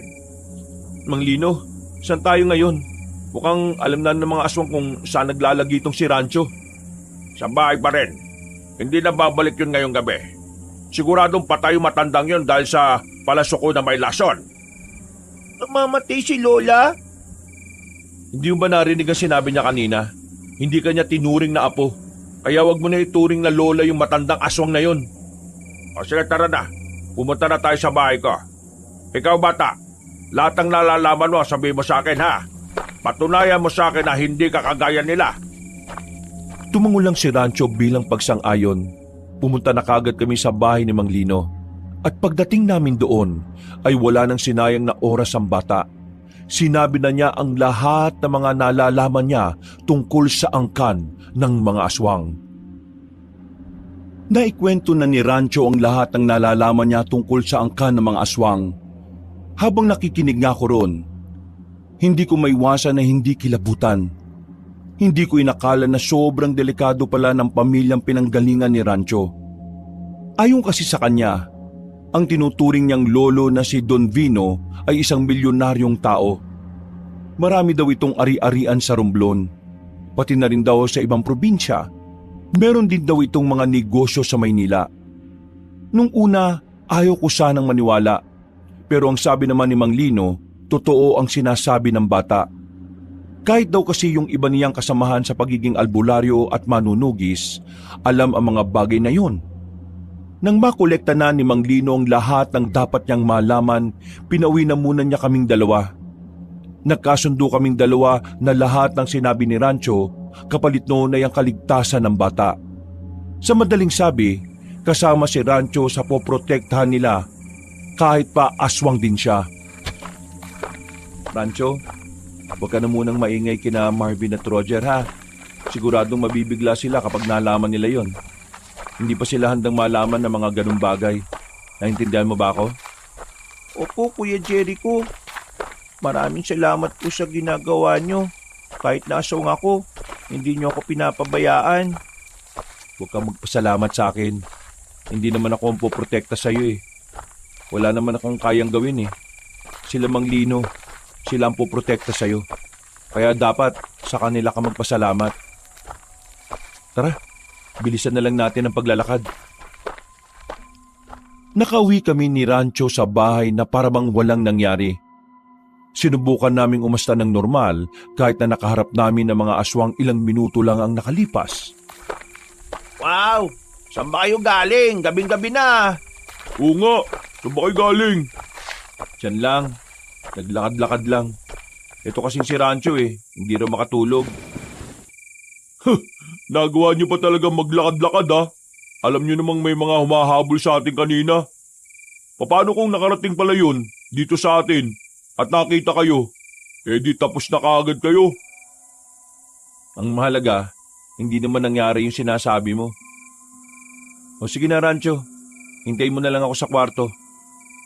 Tinanggal ko na pala yung kaya makakapasok ka na kaagad. Mabilis na naglakad si Rancho paakyat ng hagdanan. Ako naman ay napaupo na lang sa sala. Nakatulala ako saglit. Hindi pa rin ako nakaka-recover sa mga nalaman ko. Pakiramdam ko, para akong kumuha ng malaking bato na ipapalo sa ulo ko. Malaking pamilya kasi ang kakalabanin namin. Hindi lang basta pamilya, kundi mga kakaibang nilalang pa. Mga nilalang na mas malakas kaysa sa tao. Uy, ayos ka lang ba? Napapansin naming kanina ka pa wala sa sarili ah. Ano ba problema? Malala ba talaga yung pag-aaway na ginawa niyo ni Nalin? O baka nagalit si Nalin kasi nalaman niyang may asawa at anak na itong si Marvin. Uy, pambira. Bigla ako nagkaroon ng anak eh. Pare, bawi mo sa kanya yung sinabi mo ha. Hindi naman yun ang inaalala ko May ibang bagay na gumugulo sa isipan mo? Pag-usapan natin yan. Sakto, marami tayong alak dyan sa rep oh. Hindi, ayos lang naman ako. Yan tayo eh. Kapag ikaw may problema, ayaw magsabi. Pero kapag kami ang merong problema, dapat sinasabi namin sa'yo. Unfair ka talaga oh. Oo na. Yan nyo, bukas sasabihin ko sa inyo. Sadyang wala lang talaga ako sa mood pag-usapan yun ngayon. Napapailing na lamang silang dalawa kabanong. Alam nilang kapag ganun ako, malabo pa sa sabaw ng pusit na ikwento ko kagad sa kanila ang mga nangyari. Umakyat na lang din ako sa kwarto ko. Nakatulog naman ako na maayos sa kabila ng mga naranasan namin ni Rancho. Kinabukasan, payapa ang paligid. Maaliwalas, walang kahit na anong senyalis ng mga aswang. Ang sabi sa akin ni Nalin, kumikilos na sila manglino para magbantay sa lugar. Kahit na papaano ay nakakampante ang kalooban ko kabanong. Pero hindi pa rin mawala-wala sa utak ko ang mga posibilidad na baka bigla na lang kunin si Rancho sa amin. Kabanong, inaamin ko na nung mga sandaling yon ay parabang mas lalong naging mahalaga sa akin ang batang yon. Siguro dahil alam kong hindi ko naranasang magkaroon ng batang lalaki na kapatid na mas bata pa sa akin. O baka sadyang naawa lang ako sa kalagayan ng batang yon. Kahit pa isa siyang aswang. Narinig ko kanina sa mga kaibigan mo na aalis kayo ng tanghali. Hindi ka raw sasama? Malamang, sinong magbabantay kay Rancho kung sasama ako? E di iwan mo sa akin. Wag na, baka mamaya kung ano pang gawin mo sa kanya. Gigil na gigil ka pa naman sa kanya. Jericho, mag-isip ka nga. Hindi pwedeng palagi mo kasama si Rancho. Sa oras na ikaw ang matsyempohan ng mga aswang, patay ka talaga. Payo din sa akin ni Mang Lino, ako magbabantay sa bata. Kahit na papaano may alam naman ako kung papaano papalaga ng mga aswang. Marunong kang lumaban sa mga aswang? Oo. Nung bata-bata pa ako, palagi akong tinuturuan ni Lola. Ako lang naman kasi ang interesado sa lahat ng apo niya Kaya huwag ka mag-alala. Kaya kong protektahan ng batang yon. Hindi ko siya pwedeng saktan. Kailangan namin si Rancho. Hindi rin siya pwedeng patayin ng mga manunugis. Ha? Bakit hindi naman pwede? Yung totoong gustong makuha ng mga aswang sa kanya ay hindi yung dugo niya, kung hindi espiritu na nakatago sa loob ng katawan ni Rancho. Teka, anong espiritu? Ano yun? May sapi? Ang sabi ni Mang Lino, isang sinaunang espiritu ng aswang ang gumagala-gala pa nung una pang panahon. Pumasok daw yun sa katawan ng mga aswang na sariwa pa. Yun ang gustong makuha ng mga aswang ngayon, kaya nila gustong kunin si Rancho. Sinabi lang nila na dugo ni Rancho ang kailangan nila para isipin ng mga manunugis na kaya pa rin nila ang mga aswang. Pero ang totoo, kapag nakuha nila yung espiritu ng sinaunang aswang sa katawan ni Rancho, doon na magsisimula ang kalbaryo nating lahat. Kaya bawal patayin si Rancho. Kasi kapag namatay si Rancho, aalis ang espiritu ng sinaunang aswang sa katawan niya. At kapag nangyari yon, mas mahihirapan na naman sila Manglino na malaman kung saan ang espiritu ng sinaunang aswang na yon. Teka. Bakit ngayon mo lang to sinasabi sa akin? Hindi rin naman to sinabi ni Mang Lino ah. Baka naman gawa-gawa mo lang to ah. Anong akala mo sa akin, baliw? Kung tutuusin, hindi ko nga to dapat sinasabi sa iyo eh. Kasi ang sabi ni Mang Lino, ako lang daw dapat ang nakakaalam sa pamilya natin. Kasi ako lang naman ang may kaalaman sa mga aswang eh. Pero sinabi ko pa rin sa iyo para aware ka sa mga nangyayari. Ay nako, sumasakit ang ulo ko sa dami ng nalalaman ko ah. Ang bihira naman buhay to oh. Kaya nga makinig ka na muna sa akin.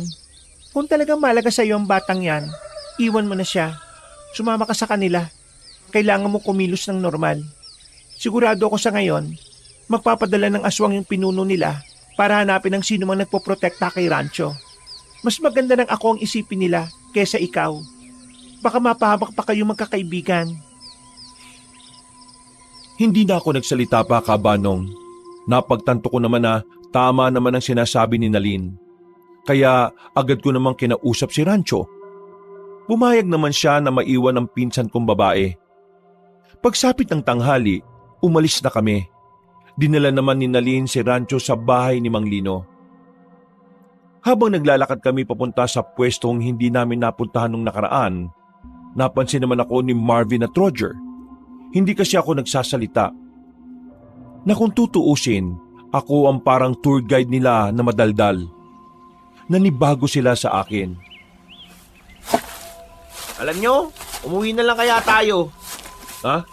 Bakit naman? Wala ka sa sarili. Physically present ka, pero yung presensya mo parang wala rito. Ano ba talaga problema mo, pre? Oo nga.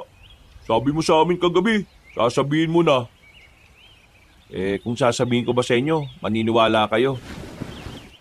Paano natin malalaman kung maniniwala kami o hindi? Kung hindi mo nga sasabihin. Ano ba kasi yan? Ba't parang hirap na hirap kang sabihin sa amin? Kasi... Ha? Hindi ko na ituloy ang sasabihin na makarinig kami ng mabibilis na yabag ng mga paa. Meron ding umiiyak na boses. Hahanapin sana namin ang umiiyak na yon nang matanaw namin na may mga lalaking nakaitim. Tapos may isang lalaking tumatakbo. Sugatan. Ang lalaking nakaitim naman, ayun din yung humabol sa amin sa bayan. Hinila ko silang dalawa. Nagtago kami sa gilid. Pinanood lang namin kung ano ang mangyayari. Nanlaki na lang ang mga mata namin nang makitang dinakmana ng isang lalaking nakaitim ang lalaking sugatan. Sinakmal sa leeg. Kinagat-kagat ng ilang ulit. Hindi tumigil kahit nagmamakaawa na ang lalaki. Sa isang iglap lang, nalagutan agad ng hininga ang biktima. Pagsaluhan na natin to. Visit na pinulo natin. Hindi tayo pinapakain eh. Maganda lang, nadiskarte tayo. Hindi na kami makagalaw sa nakikita namin noon dahil sa magkahalong takot at kaba. Mga ilang sandali lang ay nakita namin binitbit na nila ang biktima. Paalis na rin sana kami pero biglang napabahing si Marvin. Sabay-sabay na lumingon ang mga aswang sa amin. At dahil doon, ako na ang nagsabi sa kanila na tumakbo. Para kaming maubusan ng lupa noong mga sandaling yon dahil sa bilis namin. At sa tuwing lilingon naman kami, nakikita naming nakasunod lang sa amin ang mga aswang. Sa kamalas-malasan pa, napahiwalay sa amin si Marvin. Bigla na lang siyang nag-iba ng direksyon. Nakita rin naman namin na siya na yung hinahabol. Kami naman ni Roger ay sumiksik na lang sa puno ng balete. Gagi, ano ba yung pre? Pre, aswang ang mga yun. Aswang? Tirik ang araw, aswang? Aswang nga yun. Saka nakakita ng normal na tao na kumakain ng kapwa-tao. Aswang yun. Si Marvin. Baka napano na si Marvin. Siya na yung hinahabol eh. Ano gagawin natin? Hahanapin natin si Marvin. Hindi pwedeng umuwi tayo nang hindi natin siya kasama. Baka mamaya, ang dami pang aswang dito sa gubat na to. Kailangan nating lakasan ng loob natin, pre. Kapag napahamak si Marvin, problema din natin yun. Diyos ko naman ang tanga-tanga naman kasi. Bakit bigla-bigla siyang mag-iiba ng direksyon? Sinabi ng kumanan, kumaliwa pa talaga. Ang tanga! Nakakabwisit! Alauna pa lang naman eh. Tara na, hanapin na natin siya. Baka nandyan lang yun. Kumuha na lang kami ng matitibay na sanga na pwede naming ipamalo. Kahit na kinakabahan, nilakasan pa rin namin ang loob namin. Hinanap namin si Marvin sa gubat na yon. Pero inabot na kami ng 5 oras ay wala pa rin kaming napapala. Kumagat na ang dilim sa paligid. Pero kahit na anino lang niya ay hindi na namin nasisilayan. Kanina pa tayo rito pre. Hindi pa rin natin nahanap si Marvin. Baka siguro, kailangan na lang natin tanggapin na wala na siya. Baka Sira ulo. Anong wala na siya? Nandyan pa siya, nararamdaman ko. Buhay pa kaibigan natin. Nasaan nga, Aber? Kung natatakot ka na, mauna ka na umuwi. Ako nang bahala maghanap sa kaibigan natin. Hindi ko siya hayaang hindi maisama pabalik. Pawin mo ako mag-isa? Akala mo, ang lapit lang natin sa bahay mo, no? Ilang metro din ang binyahe natin kanina, Jericho. Kung di mo kayang umuwi mag-isa, dapat kaya mong sumama sa akin ngayon. Pabira naman talagang buhay to, Tara na, hanapin na natin ulit siya. Doon sa banda ron, baka naroon siya. Naglakad pa kami ng naglakad hanggang meron na kaming matanaw na liwanag. Isang komunidad, maraming kabahayan at meron ding mga ilaw. Pero bukod doon, napukaw ng pinakamalaking bahay ang atensyon namin. May bukod tanging mansyon doon. Nung una, inakala namin na baka tipikal na baryo o barangay lang yon. Kaya nagmamadali kaming maglakad papunta roon. Nang makalapit na kami, dito na namin nakita si Marvin. Nakatago siya sa mga halamanan at parang may sinisilip. Sira ulo ka. Saan ka ba nagpunta? Shh!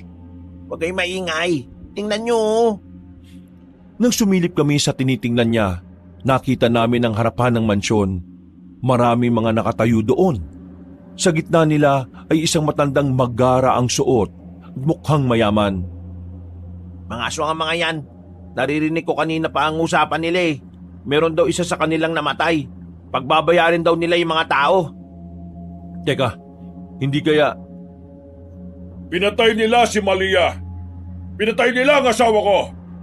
Hindi makakapayag ang isang supremo na gaya ko na mapalagpas ito. Buhay ng isa sa pinakamayamang aswang ang kinuha nila. Kaya buhay din ang kukunin natin. Hindi lang isang buhay. Hindi lang 2. Hindi lang 3. Lahat ng taong makikita natin sa baryong yon, kukunin natin ang buhay. Magsisisi sila na tayo ang kinalaban nila. Ipapatikim natin sa kanila kung ano ang lasa ng impyerno. Nang marinig namin yon, parang kusang tumindig na lang ang mga balahibo ko, Kabanong. Nanlalamig bigla ang palad ko. Ganon din silang dalawa. Mga pre, narinig ko rin kanina itong lugar na to. Lugar ng mga aswang eh. Yan ang ginagawa natin dito. Kailangan na natin umalis dito, baka mamaya ay mabiktima rin tayo. O sige, tayo na. Bilis! Bilis! Wala na kaming sinayang na sandali. Bago pa malaman ng mga aswang na naroon kami, ay agad na rin naming nilisan ang lugar na yon. Maswerte namang wala kami nakasalubong na aswang.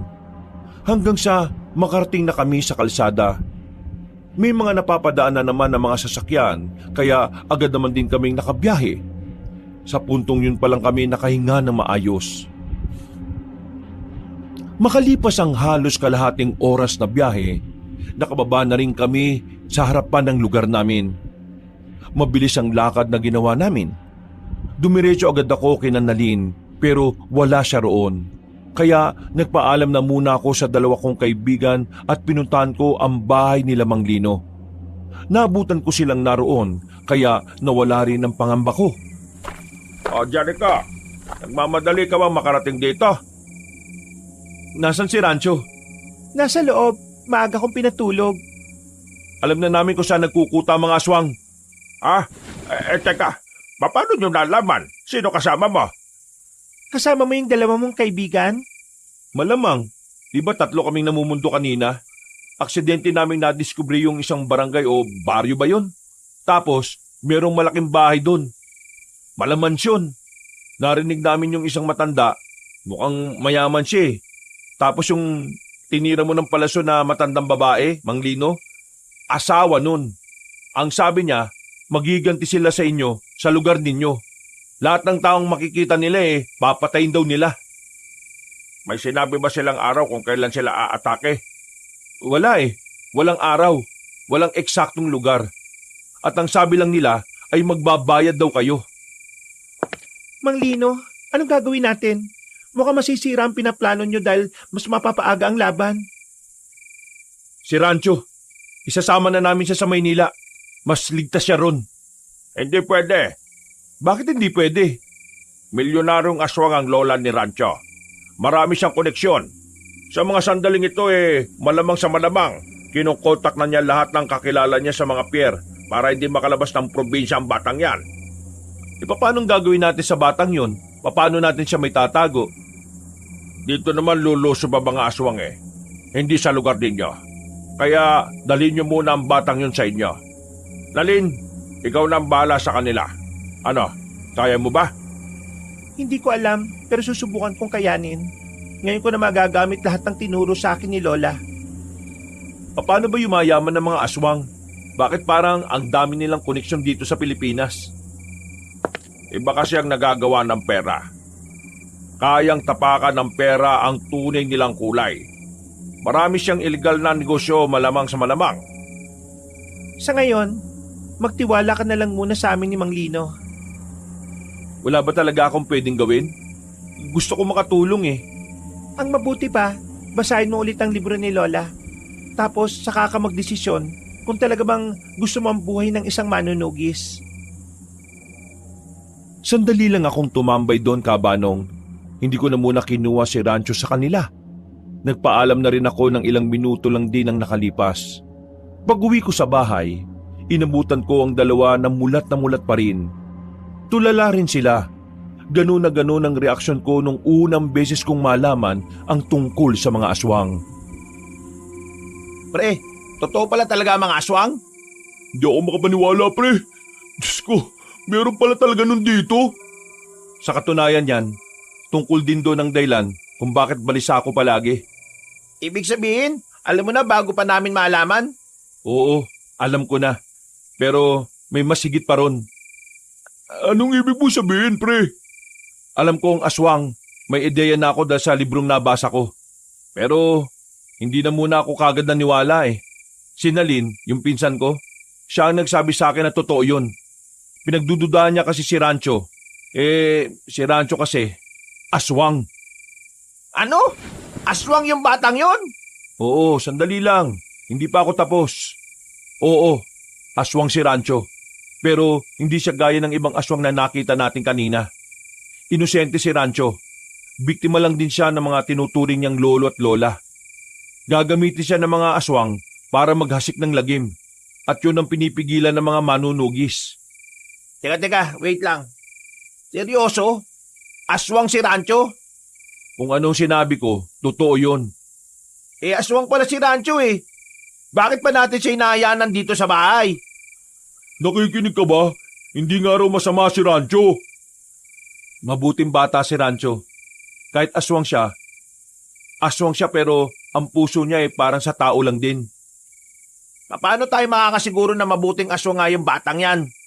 Sa parte pa lang ng pagpapanggap niya hindi na siya mapagkakatiwalaan dun Hindi niya sinabi ang totoo dahil alam niya nakakatakutan natin siya kapag nalaman natin. Tayo na lang ang tinuturing niyang tahanan. Ngayon nalaman ko na aswang na si Rancho. Parang wala naman nagbago Wala naman kasi ako nararamdamang panganib kapag nandito siya. Para sa akin, normal na bata lang siya. Ganyan din ang naramdaman ko. Kaya nga bukas na bukas, babalik si Rancho dito.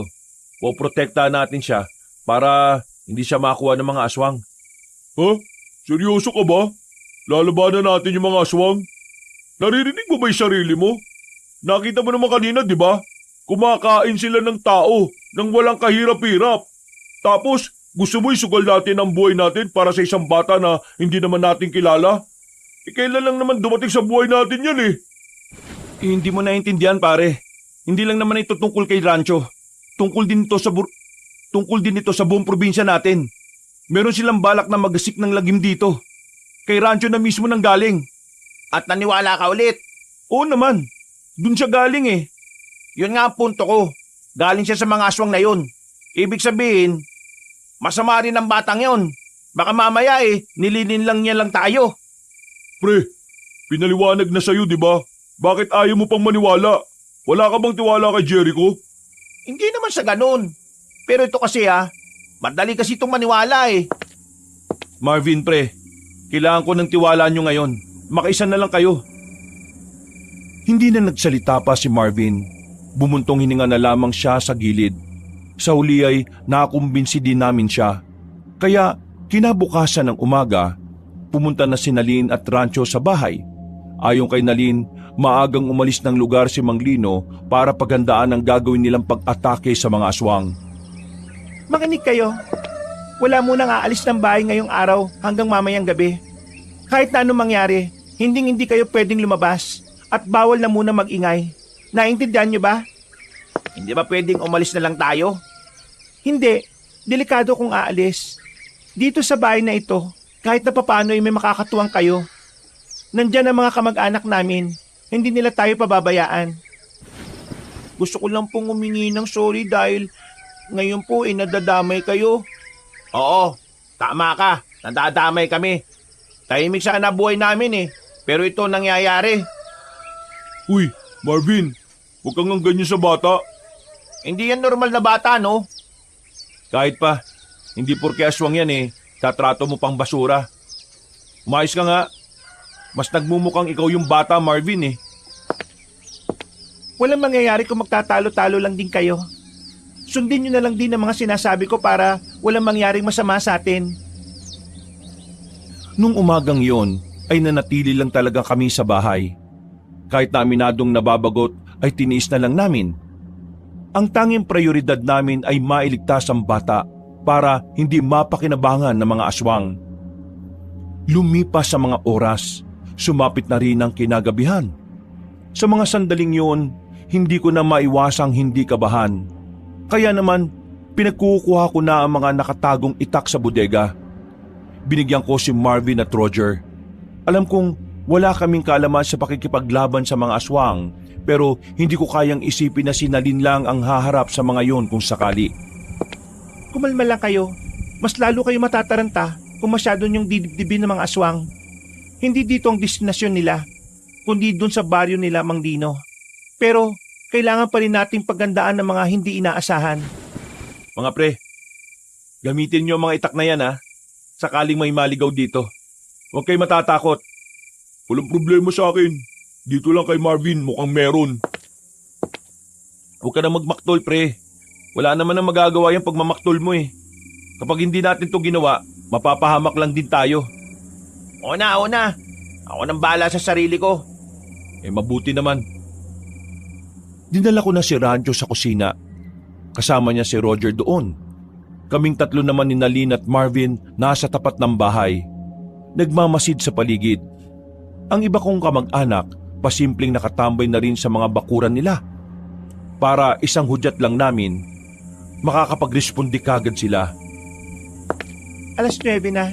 Sa mga ganitong oras, nakarating na sila Mang Lino sa lugar ng mga aswang. Paano kung nasalasihan sila? Kaya nga tayo nag-aanda rito Kung sakali mangyari man yon, alerto tayo. Magaling si Mang Lino. Pati na rin ng mga kasama niya. Nabasa ko sa libro yung pangalan ng samahan nila Nung pa man, kumakalaban na sila ng mga aswang. Pero hindi tayo dapat makampante. Maraming taon na ang nakalipas. Hindi na nila alam kung ano ang mga pinagbago ng mga aswang. Naghintay lang kami na naghintay. Mga bandang 11:00, dito na nagbago ang ihip ng hangin. Nakaramdam na kami ng presensya ng aswang sa paligid. Nakarinig na rin kami ng mga kaluskos. Kinabahan na kami. Ang pagdating kasi ng mga aswang ay senyalis na hindi naging matagumpay ang paglusob nila Mang Lino. Bago kami pumasok ng bahay, pinatunog na muna namin ang maliit na bell na nakasabit sa harapan. Para yun abisuan ng iba naming kamag-anak. Ano nangyayari? Nandiyan na ba yung mga aswang? Bantayan mo na maigi si Rancho ah. Hindi dapat makalapit ang mga aswang sa kanya. Kaming bahala rito sa harapan. Jericho, magsindi ka ng gasera.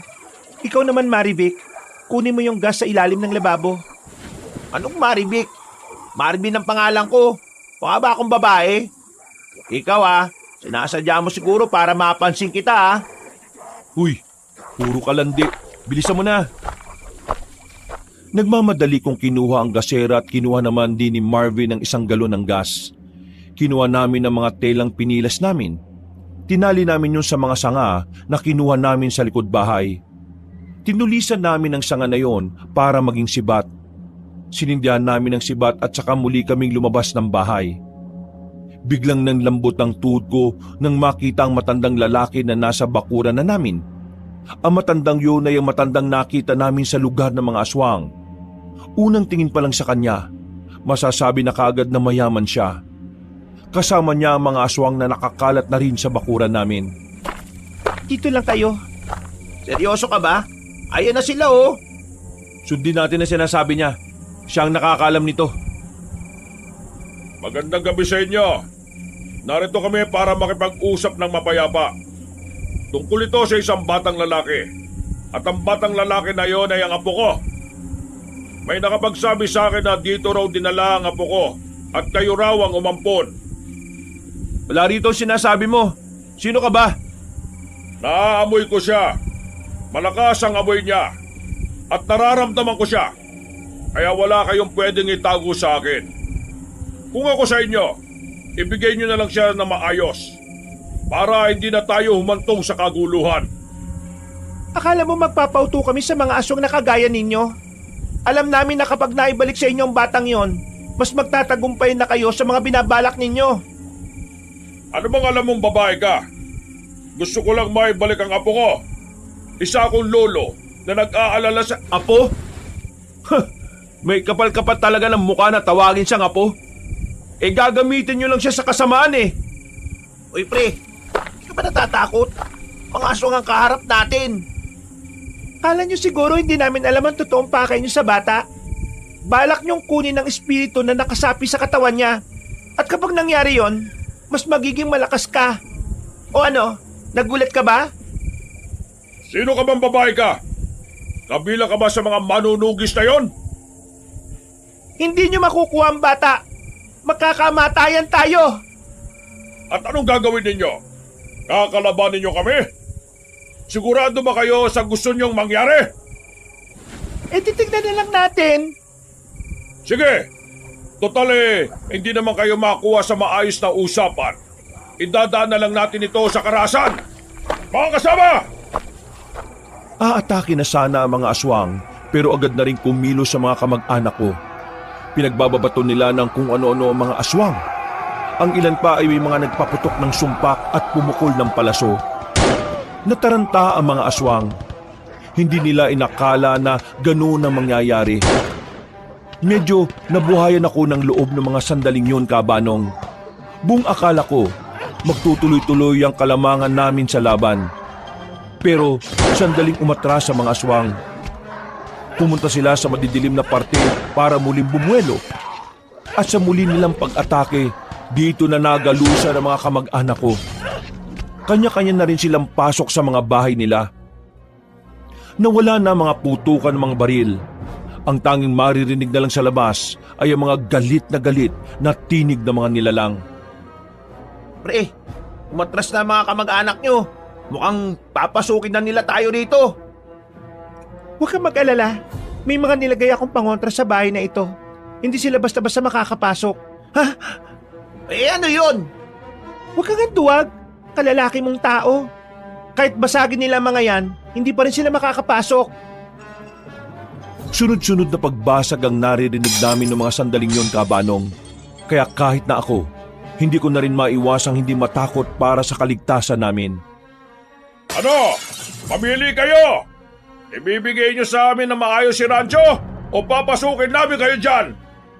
Hindi kayo makakapasok dito. May hinang pangontra lang ang nasa bahay na ito. Mga tauhan ko lang ang hindi kaya makapasok. Pero ako, kayang-kaya ko. Kaya kung ako sa inyo, ibigay niyo na ang bata. Hanggat maaari, ayaw kong dumanak ang dugo niyo sa sarili niyong bahay. Kuya Jericho! Uy, Rancho! Ang sabi ko, dun lang kayo sa kusina. Sasama na po ako sa kanila, kuya. Ano? Hindi pwede. Alam mo mangyayari kapag sumama ka sa mga yon. Pero hindi ko rin po kayang mapahama kayo ng dahil lang sa akin. Huwag ka na nga magbita-bita dyan, Rancho. Hindi ka nila pwedeng makuha. Kahit na mamatay pa kami, handa kaming lumaban. Uy, ganda. Ayoko pang mamatay, no? Kung gusto naman pala niyang sumama ibigay niyo na. Ayoko pang matigok dito, no? Sige na po. Hayaan niyo na po akong sumama sa kanila. Ako naman po ang dahilan ng lahat ng kapamakan dito Ayoko po kayong mawala. Malaga na po kayo sa akin. Hindi nga pwede. Desisyon ko to. Hayaan niyo po ako. Rancho! Rancho! Biglang tumakbo si Rancho palapit sa pintuan. Binuksan niya yon at agad na hinarap ang matandang aswang. Napangiti naman yung matandang yon. Susundan ko pa sana si Rancho pero pinigilan na ako ni Nalin. May mga aswang na kasing nakaamba sa labas. At mapapahamak lang ako kung susunod ako. Rancho! Huwag kang sumama dyan! Pahirapan ka lang yan! Alam mo yan! Pero mas mahirapan po ako kapag nakita ko po kayong mapapahamak ng dahil sa akin. Kaya pasensya na po, Kuya Jericho. Masaya po ako kahit na sandali lang po tayo nagkasama-sama. Uwi ka rin naman pala Pinapunta mo pa talaga ako rito. Lolo, kasama po ko sa inyo. Pero ipangako niyo po sa akin na hindi niyo na sila sasaktan. Ipangako niyo po sa akin na wala kayong gagawin sa mga tao. Para sa paborito kong apo. Sige, wala akong gagawin sa kanila. Pangako yan. Huwag kang maniwala dyan, Rancho. Kalokohan yan. Gagamitin ka lang din nila para gawing kasangkapan sa kasamaan nila. Ngumiti na lang sa akin yung bata ng pilit. Hahawakan na sana siya ng lolo niya nang biglang dumating sila Mang Lino. Nagkagulo silang muli. Si Rancho naman ay agad na nakapagpalit ng anyo. Kinalmot niya si Don Vino sa muka. Dahilan para mawala ito sa wisyo. Wisit kang bata ka! Tumakbo naman ako palapit at tinigit ko si Rancho. Habang nagkakagulo sa labas, nakita namin si Mang Lino na sumenyas na sa amin. Pumunta raw tayo sa bahay ni Mang Lino. Mas malakas daw doon ang pangontra. Mga pre, tara na! Wala na kaming sinayang na pagkakataon. Binitbit ko na naman si Rancho kahit na aswang pa ang itsura niya. Sa kalagitnaan ng kaguluhan, palihim kaming umalis sa bahay. Dumaan kami sa may gilid hanggang sa makarating na kami sa kalsada. Tinatahak lang namin ang daan nang biglang humarang sa amin si Don Vino. Hindi pa kami gaanong nakakalayo nun. Napalunok na lang ako ng laway ng dahil sa kaba. Agad namang bumaba si Rancho. Hindi mo sila pwedeng saktan. Ako mga kalaban mo. Sinasabi ko na nga ba sinusubukan mo lang akong linlangin. Ang kapal ng mukha mong bata ka. Mas matindi ka ba sa hayop? Wala kang utang na loob. Matapos ka namin palakihin at alagaan bilang kasapi sa pamilya namin ito ang igaganti mo. Hindi niyo naman po ako tinuring na tunay na po Kaya wala po akong utang na loob sa kagaya ninyo. Sila Kuya Jericho, sila nagparamdam sa akin na mahalaga ako sa kanila. Sila nagparamdam sa akin na dapat akong ingatan. Pero kayo, hindi niyo po yun na iparamdam sa akin kahit na kailan. Puro ka drama! Kung hindi lang din kita mapapakinabangan, papatay na lang din kita ngayon! Biglang lumaki ang katawan ng matandang aswang. Nagbago rin ang buong mukha nito. Mas pumangit, mas kumulubot. Pero ramdam namin ang pagiging kakaiba na matandang yon. Pagtingin namin kay Rancho, parang hindi man lang siya natatakot. Lusob na! Nang unang lumapit si Nalin, sinubukan niyang tagain ng hawak niyang katana si Don Vino. Pero mabilis siya nitong naiwasan. Hinawakan ng matandang aswang si Nalin sa kwelyo. Hinagis ito ng malakas. Tumama pa siya sa bakod. Parang nabuhayan ako ng loob nung oras na yon, Kabanong. Galit na galit akong lumapit sa aswang kahit na alam kong hindi rin naman ako uubra. Tinaga ko siya habang hindi pa siya nakatingin. Tinamaan ko siya sa balikat, pero parang wala lang yun sa kanya. Nanlalaki mga mata ko nang makita ko ng malapit ang mukha niya. Dinakma niya ako sa leeg. Wala pang 3 segundo, pakiramdam ko mamamatay na ako. Buti na lang ay lumusob na rin si Roger at Marvin kaya nabitiwan ako. Ang kaso nga lang, sila naman ang napagbuntungan. Sinipa si Roger at tumilapon siya sa gilid. Si Marvin naman hinagis at sumabit pa sa puno ng bayabas. Ang tanging natitira lang na nakatindig nung mga oras na yon ay si Rancho. Rancho! Tumakas ka na! Takas na! Hindi ko po kayo iiwan. Lalabanan ko po siya. Pambira ka naman oh! Makinig ka na lang! Takas na! Hayaan mo na siya. Marahang naglakad si Rancho palapit sa lolo niya. Sa liit ni Rancho, hindi ko may isip kung anong mangyayaring masama sa katawan niya. Ako yung nasasaktan kapag iniisip kong magkakanda bali-bali ang buto niya. Pasaway kang bata ka! Hindi ko kayo atrasan. Magsasalpukan na sana ang dalawa, pero biglang gumilid si Rancho. Nagtaka din si Don Vino sa kanya. Yung pala, meron pala siyang binabalak na hindi niya alam. Mang Lino! Ngayon na! Isang palasoong tumarak sa hita ni Don Vino. Nang mapaluhod ang kaliwang hita nito, ay agad na lumabas si Mang Lino mula sa dilim. Mabilis nitong pinagtatataga ng katana matandang aswang. Si Rancho naman ay hindi na rin nagsayang ng pagkakataon. Pinagkakalmot niya si Don Vino hanggang sa umagos na ang dugo mula sa iba't ibang parte ng katawan nito. Dumistansya ang pinuno ng mga aswang. Napangiti na lang kami sa nangyari. Pero hindi pa pala doon nagtatapos ang lahat. Naggalit si Don Vino. Muli itong umatake sa kanilang dalawa. Si Mang Lino ang inuna nito. Pinagkakalmot nito si Mang Lino pero marunong itong umiwas. Si Rancho naman ay agad na rumisponde. Kinalmot at kinagat niya si Don Vino. Pero nahawakan siya sa ulo at saka sinuntok ng malakas sa tiyan. Namilipit sa sakit si Rancho dahil doon. Ako ang harapin mo at hindi ang batang yan! May kinuha si Mang Lino na latigo. Yari daw yun sa buntot ng pagi. Pagagupit niya pa lang ng isang beses sa aswang, ramdam na ramdam agad noon ang sakit.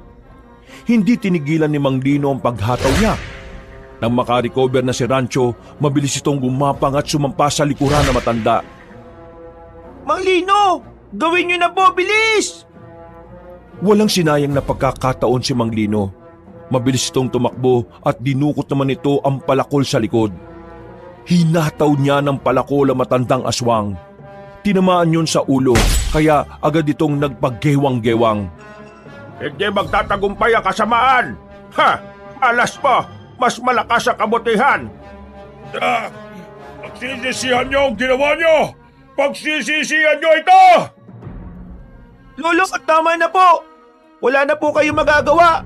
Matitigil na po ang kasama binabalak niyo sa mga tao! Tanggapin niyo na lang na talo kayo! Taksil! Taksil kang bata ka! Isinusumpa kita! Habang buhay na magiging miserable ang buhay mo dahil sa espiritu sa katawan mo! Hindi siya aalis! Habang buhay kang halimaw!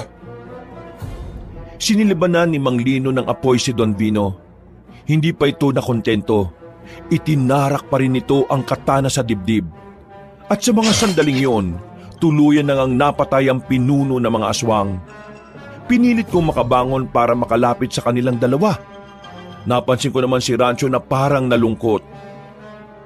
Huwag ka mag-alala, Rancho. Kami mga albularyo ay alam kung paano alisin ang nasa katawan mo. Kaya huwag ka nang malulungkot. Niyakap ko na lang si Rancho nung mga sandaling yon, Kabanong. Nang masiguro naming patay na si Don Vino, binalikan namin ang bahay. Marami ang nasugatan sa mga albularyo at manunugis. Ganun din sa mga kamag-anakan ko. Pero buti na lang ay walang nasawi sa kanila at natalo pa rin nila ang mga aswang. Kinabukasan, kumalat sa buong lugar ang nangyari. Hindi naman na naggulat ang mga residente. Matagal na rin pala kasing alam ng mga taga roon ang kasaysayan ng angkan namin. Kinagabihan, nagpaalam sa amin si Mang Lino. Dadali niya si Rancho at ilang araw itong mawawala sa amin. Sisimulan kasi nila agad na palayasin yung espiritu ng sinaunang aswang sa katawan ng bata. Kinakailangan sa malayong lugar yun gawin. 1 linggo ang nakalipas. Nakakamiss din pala si Rancho, no? 1 linggo na siyang wala rito eh. Ayos lang kaya siya? Ayos lang yun. Sigurado ako, ginagawa ni Mang Lino lahat na makakaya niya. Alam nyo, sana maging matagumpay yun, no? Kasi gusto kong humingi ng sorry sa batang yun.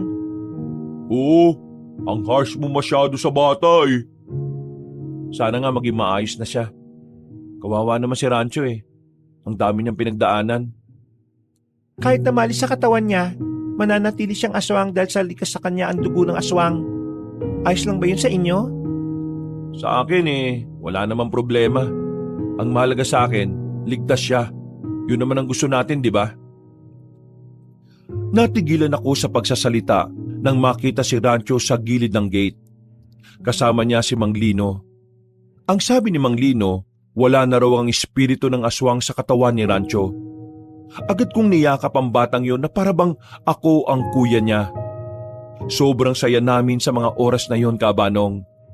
Hindi ko talaga inakala na ang simpleng paninirahan lang sana namin sa bahay ng lola ko ay magkakaroon pa ng mas magandang kahulugan. Hanggang dito na lamang ang kwento ko, Kabanong. Maraming salamat sa inyong pakikinig at sa pagsubaybay sa aking karanasan. Sana ay meron kayong nakuhang aral. Yun lamang at pinagpalang araw sa inyong lahat. Mga kabangers, mga kayanggaw, si Kabanong po. Bago po tayo magwakas, nagpapasalamat po ako sa pakikinig niyo muli dito sa ating magandang kwento. Pero kung medyo nabitin po kayo sa kwento natin ngayong araw, inaanyaya ko po kayong bisitahin yung iba pa nating mga channel. Unang-una ay yung Pamela Clamil. Ako rin po nagnanarate doon bilang si Lolo Pael at minsan ako po as Kabanong. Huwag niyo rin pong kalimutang mag-subscribe doon at mag-comment at syempre mag-like. Konti pa lang pa kasi mga subscriber doon eh. At syempre, bisitahin niyo rin po yung bagong-bagong channel natin, yung Kabanong version 2.0. Nako, maganda rin po yung bagong channel natin na yon kasi meron na pong mga images na gumagalaw. So may mapapanood na rin po kayo. At the same time, meron din po kayo maririnig ng mga music and effects. Kaya talaga, maganda pong pakinggan po yun. Nanonood na kayo, pwede ring nakikinig rin kayo. O di ba? Kaya wag nyo rin pong kalimutan na mag-subscribe doon dahil bagong-bago lang po yun Kayo na po yung maunang first 100 subscribers sa channel na yon. At wag rin nyo pong kalimutan na mag-iwan ng comment at mag-like na rin po. At para hindi kayo mahirapan na hanapin ang mga channel na yon, ilalagay po namin sa pin comment o sa description yung mga link ng mga channels natin. Hanggang sa susunod na mga kwento, wakas!